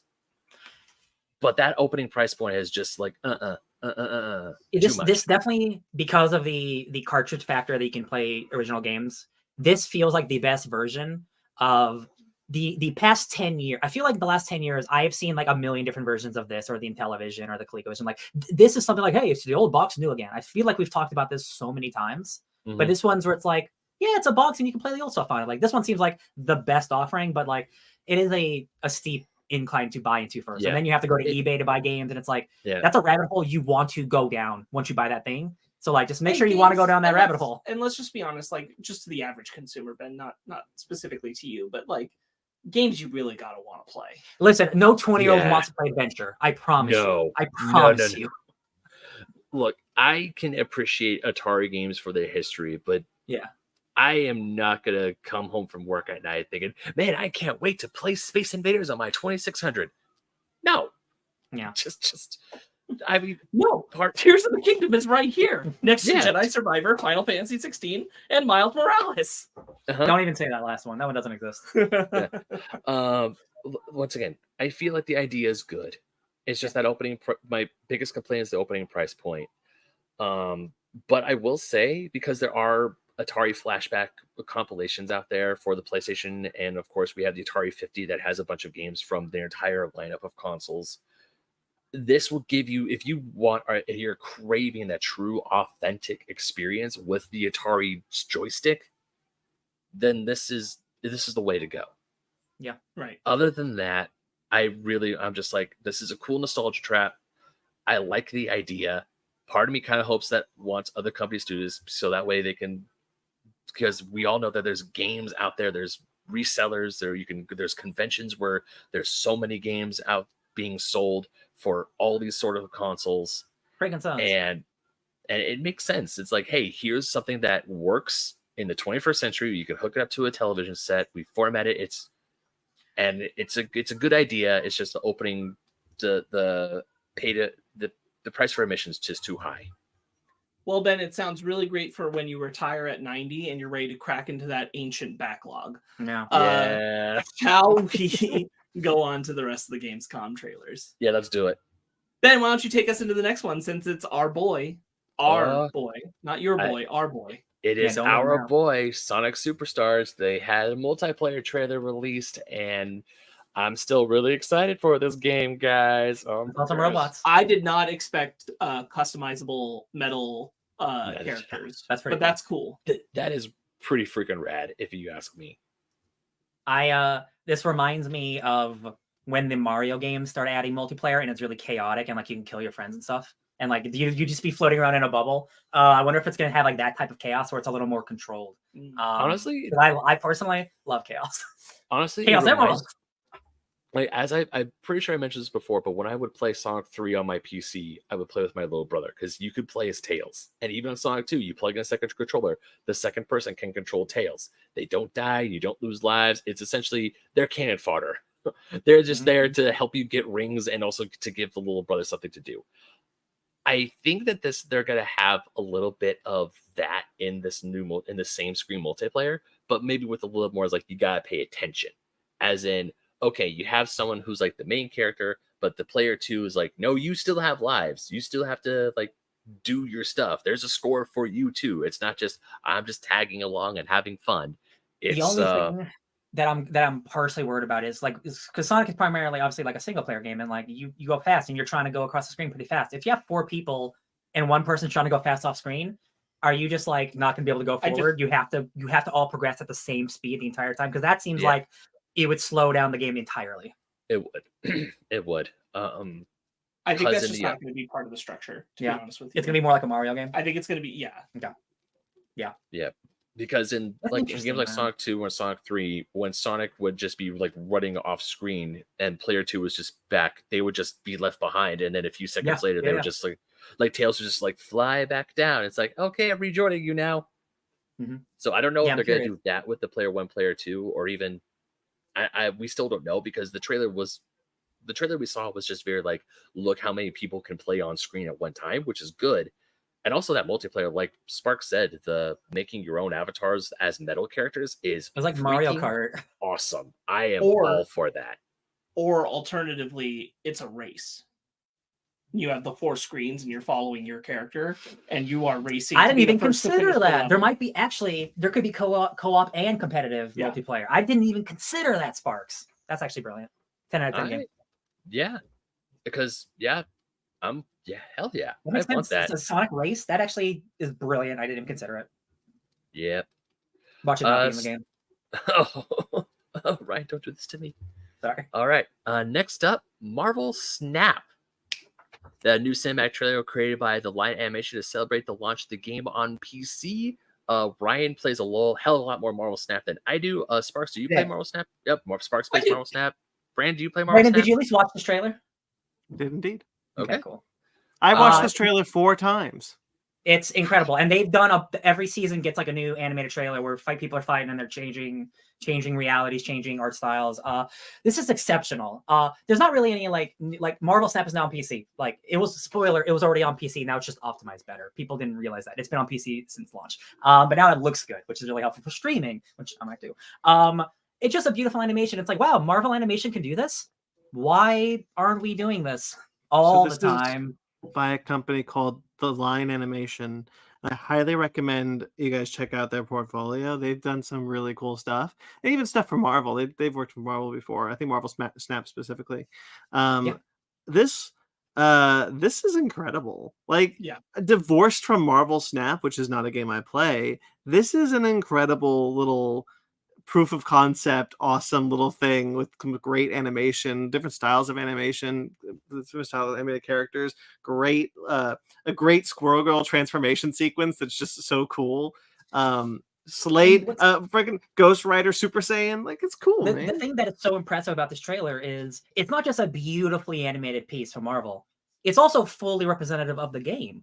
Mm-hmm. It is. You are seeing multiple variants of heroes fight each other over cosmic cubes. That's what you're doing in the game. It is a much more simple card game, but that is a literal visual. Hey, we are fighting over these cubes with different versions of ourselves. Incredible. The game's the most fun card game I've played in a long time, just because how simple it is and how simple to learn, hard to master type of approach. It's just a great game. I love playing it. And it makes you want more Marvel animation.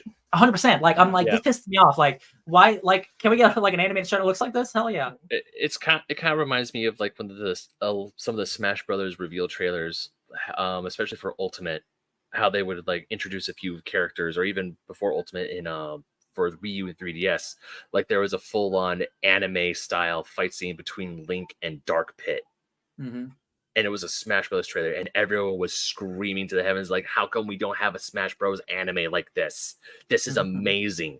The animation was absolutely gorgeous. The second Squirrel Girl came out as a zombie, then turned into a magical girl. I'm like, this is just so freaking cool. I love it. I love every second of it. And even like as you said, Brandon said, Super Saiyan Ghost Rider, the constant changing of the like Deadpool, like how he looks, and he looks like a Fleischer cartoon, and then he's like the comic book Deadpool we know. And same with Ghost Rider and Squirrel Girl. It's just like that because they have variants like that. They have all these different variants, and it's very representative of the game. It's like, you know what? I never downloaded Marvel Snap on my phone. It's like, okay, I gotta get back into this. This is definitely check out the other animated clips that they've made for this game throughout the year. It's great. They're fantastic. Definitely. All right. I was gonna say something, but I forgot. All right. Thank goodness you're here. Thank goodness we are here. Boy, howdy, does this look like a stupid good time. Like, what if an Adult Swim show was a game you could play? I felt like this was more of like, what if an absurdist British comedy show was turned into a video game? Yeah, it has that energy to it. And it was the whole time I'm watching this trailer, I'm like, what is going on? Is this I love how the animation looks like it looks like a Cartoon Network cartoon or Adult Swim style cartoon in the vein of Gumball / regular show. But Flapjack. it's just, or Flapjack, and it's just like, I'm trying to figure out this is just an announcement trailer, but still, it's like, what is going? You've piqued my interest, but it's like a it's a narrative adventure. It's a narrative adventure. You're going like screen to screen, basically. I felt a little bit of Untitled Goose Game. Yeah. Style to it. It's just kooky and weird, and I'm immediately appealed to it because it's kooky and weird. It looks like a really striking visually as a game. Yeah, really good time. Really goofy time. Yeah, it just it just looks weird because I was like, is this like for kids? Is it not for kids? Because I could have swore I saw like a few sexual innuendo jokes in the trailer. Who knows? We'll see. We'll see. Heck if I know, but we'll definitely find out. This is definitely something that's on my radar now for sure. Awesome. I assume damn Brandon has something to say about it, so let's move on to the next one. Damn it, I've missed Death Ground. I didn't watch Death Ground. I didn't know that was on the list. Death Ground is a multiplayer. Alan Wake 2, you missed it. I mean, we can go back, but like we can just talk about Death Ground because he brought it up. Yeah. Oh yeah, I didn't watch this one. This is the dinosaur one. Yes. So you're doing multiplayer, dealing with dinosaurs, trying to survive. The actual like in-game mechanics seem like they could be a lot of fun. I need to see more, but I'm intrigued. All I'm saying, I want a fun time with my friends and dinosaurs. Oh boy, I got a game. I know. I know Exoprimal is right. If you want a more boring version of that, then this does look like that. No, this is a more suspenseful version. Sure. That. It's And I'm intrigued. No, I get you.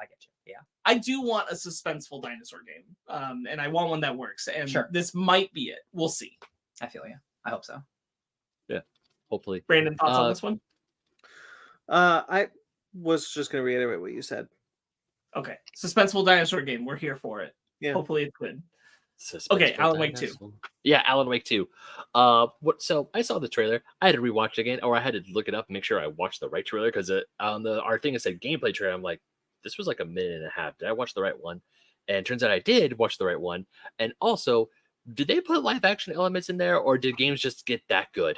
Oh, Ben, welcome to Remedy, where they've been putting live action in their games for 10 years. Remedy is one of my favorite studios of all time. Control is one of my top 5 games of all time that came out in 2019. That is a horror sci-fi game in the vein of like X-Files and Fringe, whereas Alan Wake is literally their Twin Peaks inspiration. The first game is about a small town and crazy stuff happening. The second game, now that you've seen Twin Peaks Return, is literally just doing Twin Peaks the sequel. It is about an evil, dark version of Alan Wake coming alive. Alan Wake, spoiler alert for a 12-year-old game, Alan Wake at the end of that game, he got trapped in the dark place. It's like an evil nightmare zone. And 10 years later, he's still trapped in it. And it is becoming, because they've lived there for so long, it is becoming the New York City that he grew up in living. So the real life nightmare that he grew up in is becoming his actual nightmare reality. And it just looks incredibly sick. The stuff you mentioned with the live action, Ben, it's stuff they've been doing for literally a decade.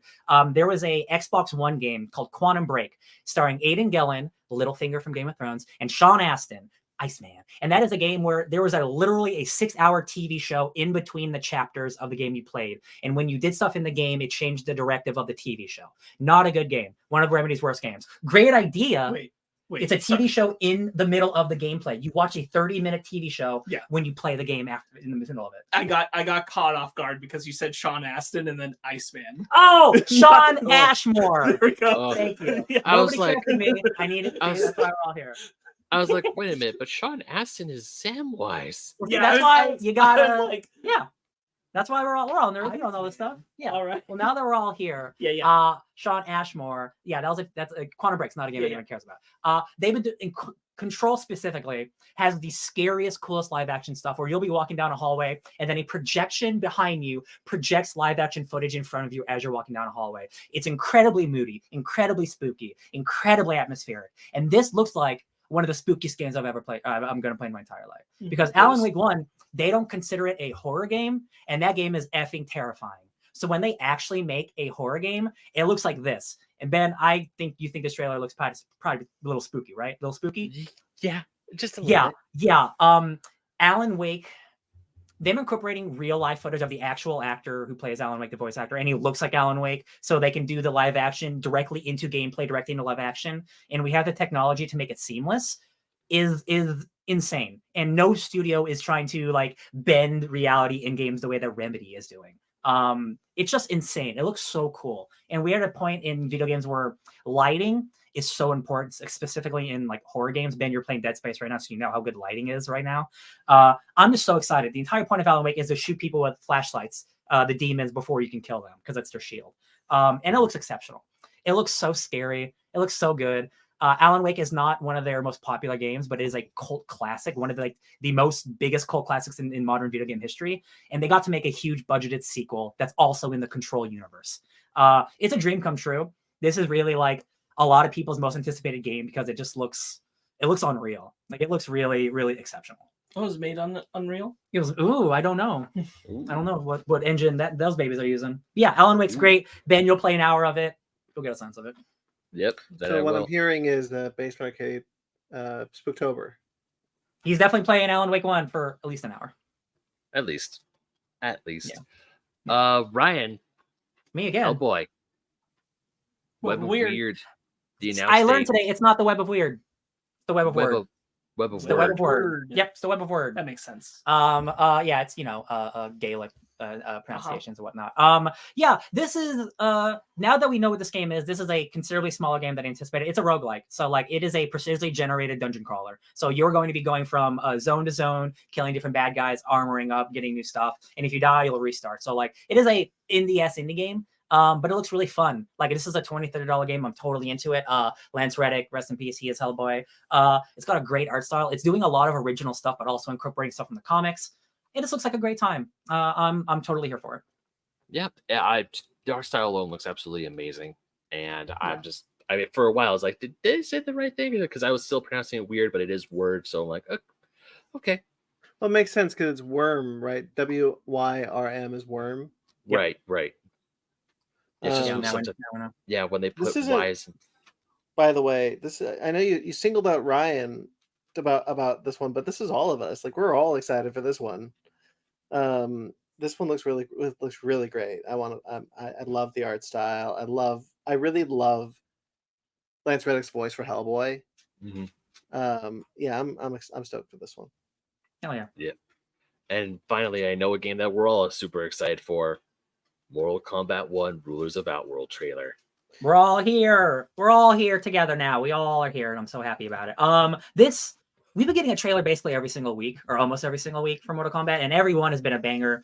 This one's probably my favorite because it is like, I love Shao Kahn. He is one of my favorite villains in fiction. He's just a big bad man who wants power, right? And what I love about MK1 is Liu Kang was like, I'm restarting the universe, right? But I'm giving everybody a second chance. I'm giving everybody a second chance, even the worst criminals imaginable.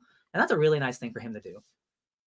So what happens? It looks like things are going to continue to happen the way that Destiny is supposed to happen. Shao Kahn, who is known as General Shao, he's even more dragon-like than before. And they hint at his father. And I think they're doing a different timeline thing where his father is the Dragon Lord Onaga. So that's going to be a big fun thing because he's got big-ass dragon hordes like Dragon Lord Onaga. Mm-hmm. That's some MK Deadly Alliance shit, baby.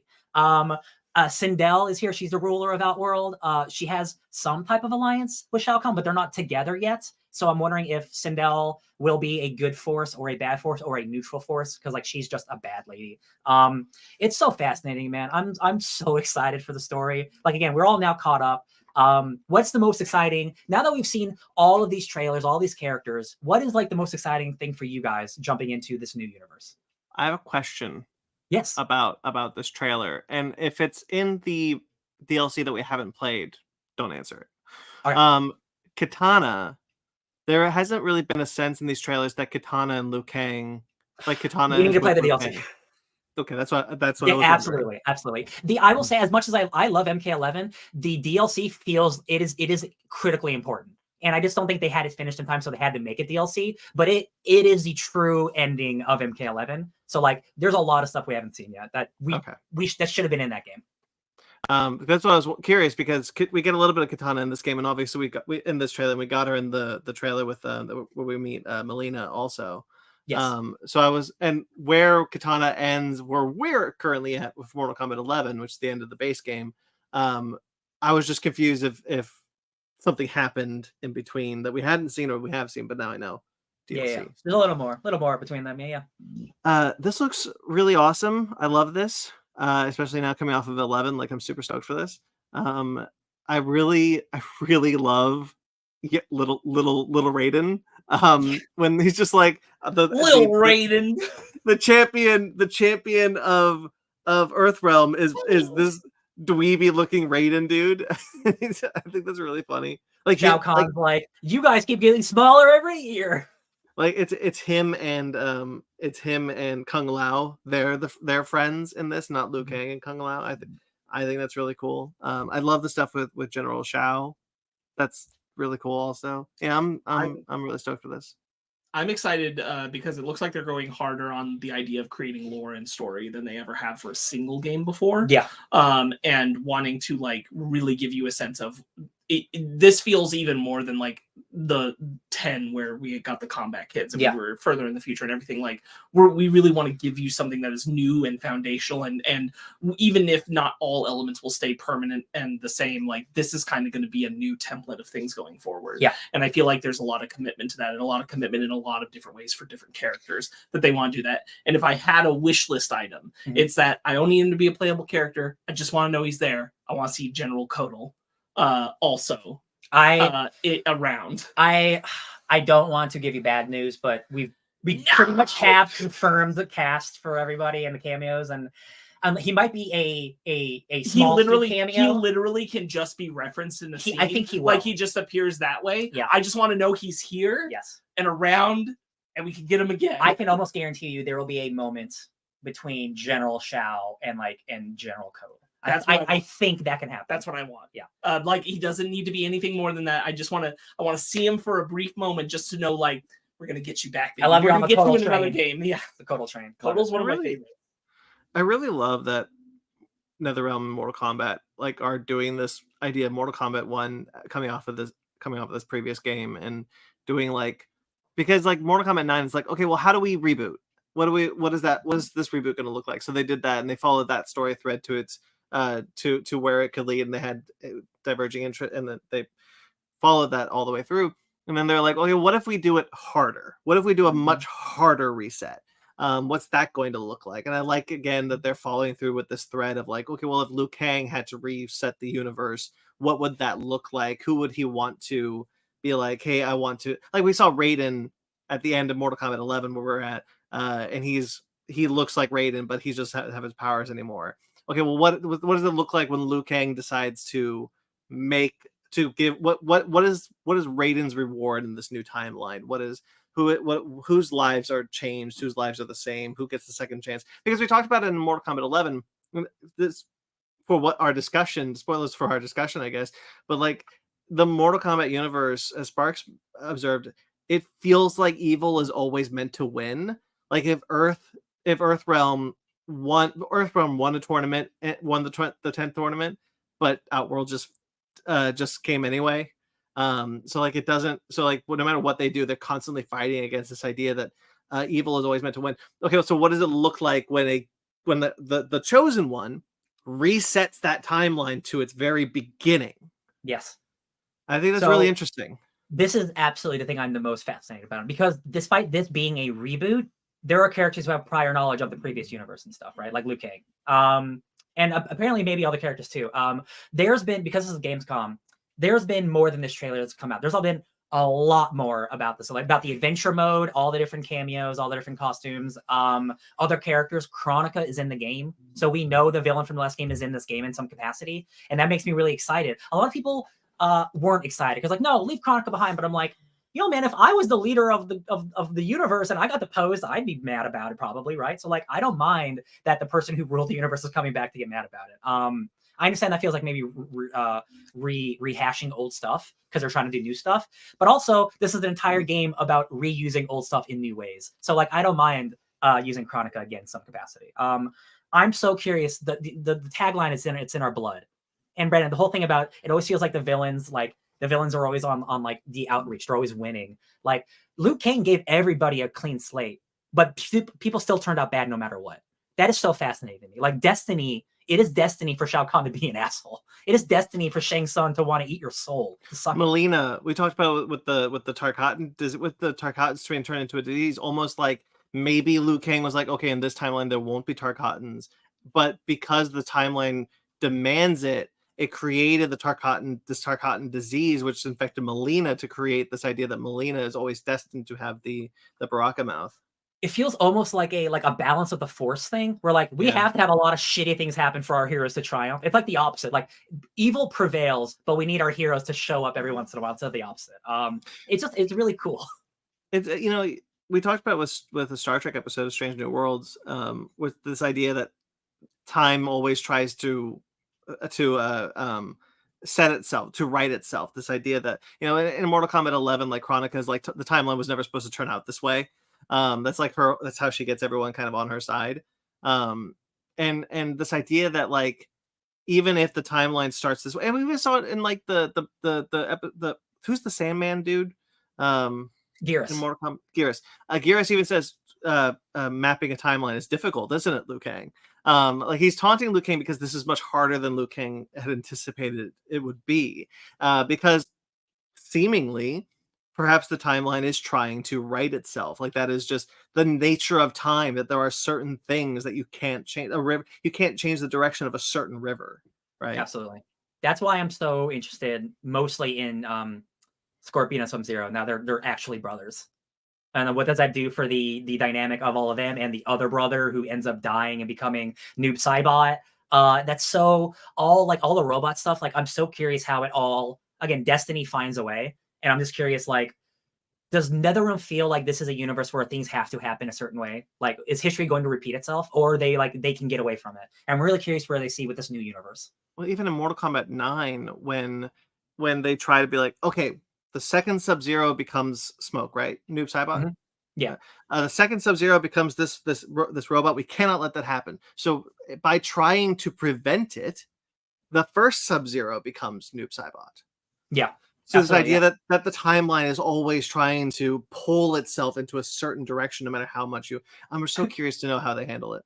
Yeah, Liu Kang's just like, hey, how about all of these guys are friends and they're brothers? Nothing bad can happen there, right? Like, I don't know, Liu. I guess we'll find out. Scorpion becomes Noob Saibot. That'd be sick. I'm very excited to play it. Yeah, dude. I'm this is the most I've been excited, not just for like a fighting game, but like I just love the lore of Mortal Kombat so much, and like there is no fighting game. Well, that's not true. Every fighting game now does what Mortal Kombat does, because Tekken and Street Fighter have adopted the chapter story mode thing of Mortal Kombat. So like they're all doing it, but Mortal Kombat is still the best in my opinion. They really have a grasp on how to tell great narratives in, you know, relatively short amount of time, and like have every fight be fun, and like it just they're really good at their craft. All right, that's it. Yep. Anything you guys want to bring up about Gamescom before we end the show? No, it was an entire week of Gamescom. There are so many game announcements. Mostly Gamescom was hey, these games are coming out. So like we didn't talk about Liza P or Starfield, or like, you know, Armored Core came out on Friday. So like there's a lot more announcements, but these are all things we've talked about before. So like, you know, it's all there. Go check out the other websites for it. Yeah. All right. So that'll do it, guys. That's the show. Thank you for joining us once again. We will be back in 2 weeks once again, taking the next week off. And I'll say this every week. Unless the strike ends, we're not coming back. Yeah. So that is kind of our barometer of like, well, if the strike ends, yeah, we'll be back next week. However, it is very unlikely the strikes will end by the end of next year. So who knows? We'll see. The proposal that the AMPTP has given has proven that we're still in for a long fight. This is not close to ending. But we'll see. All right, guys. You can, of course, check out some other shows on this channel, such as Conversation, my latest episode with Travis Bow from the Real Comic Heroes podcast. You can check that out, linked below. Of course, there's another episode coming this week, hopefully. We'll talk to Mark Reed. I forgot the podcast name, but I'll find out, and I'll let you guys know when the episode comes out. Basement Arcade, we talked about Mortal Kombat a lot just now. Mortal Kombat X, the final episode, is up now. You can check that out on Basement Arcade. And Fake Nerd Book Club has S.H.I.E.L.D., Architects of Forever, my book club. Coming up, more Fake Nerd Book Club. There's Wasted Space, and there's another cycle, 20th Century Men, coming soon. So, Animation Station. Also, there's some Star Trek book clubs that I'm working through, so stay tuned. A lot of book club stuff coming, guys, and a lot of Basement Arcade stuff coming, guys. Animation Station, Ben and I did Digimon, and we will continue to do Digimon for a while. The Real Score, Miscellaneous Cinephiles, and Fake Nerds Watch are all on hiatus due to the strikes. So stay tuned when those are over for new episodes there. But of course, you can check out our Patreon or our TeePublic if you'd like to support us financially. We greatly appreciate all of your help, all of your support. If you'd like to, you can find those links below or on our website at fakenerdpodcast.com, where you can also find links to all the shows that we do and their statuses in regards to the strike. Thank you to everyone who listens. Thank you to everyone who watches the live show. And thank you to everyone who watches the rewind after this show goes up. We greatly appreciate all the support. Thank you to Jeremy Vellucci. Jeremy Vellucci, a co-host of The Real Score, host of Suburban Proctologist, host and creator of Suburban Proctologist. New episode's coming soon. He recently put up an announcement about some exciting things for Suburban Proctologist. So stay tuned for that. You can find him at Jeremy Vellucci _Wreck of Time on Instagram, or on his podcast, Suburban Proctologist Official, on Facebook or Instagram at SubProc Podcast. Of course, subscribe to it. Check out the YouTube channel. There's a YouTube channel now. You can be like, hey, I'm gonna what's the term we used to use, Sparks? I'm gonna George Lucas the shit out of this. Mm-hmm. He's doing that to Suburban Proctologist. Mm-hmm. All right, guys. Thank you to Mike Matola. Mike Matola, a wonderful collaborator of ours. We love him dearly. He did a couple of our logos, and you can check out, of course, him and his artwork at Mike Patola on Instagram and TikTok. You can find us on Twitter, Instagram, and Facebook, all at Victor Podcast, fakenerdguys@gmail.com. I'm at BT McClure on Instagram and Twitter. You can also find me writing for CBR.com, AtomicGeekdom.com, where I have a new article up now, and KaijuRamenMedia.com, where I'm also the website editor. Ben, where can people find you? Well, you can find me at BenMagnet27 on Instagram, Twitter, TikTok, Threads, and you can also find me writing for Fusion Gaming Magazine, Old School Gamer Magazine, GoNintendo.com, and playing Mary Frankenstein on D and Dark. Sparks? You can find me doing too much editing at Sparks Witty on Instagram and Twitter, SPARKZ Witty. And Ryan? You can find me snapping up those cosmic cubes, because I love Marvel Snap, at DJ Tony Snark. All right, guys, subscribe to us on your podcatcher of choice. Rate and review wherever you get us. We greatly appreciate it. Like this video, subscribe to this channel. Very important. And until next time we see us, guys, stay fake nerds.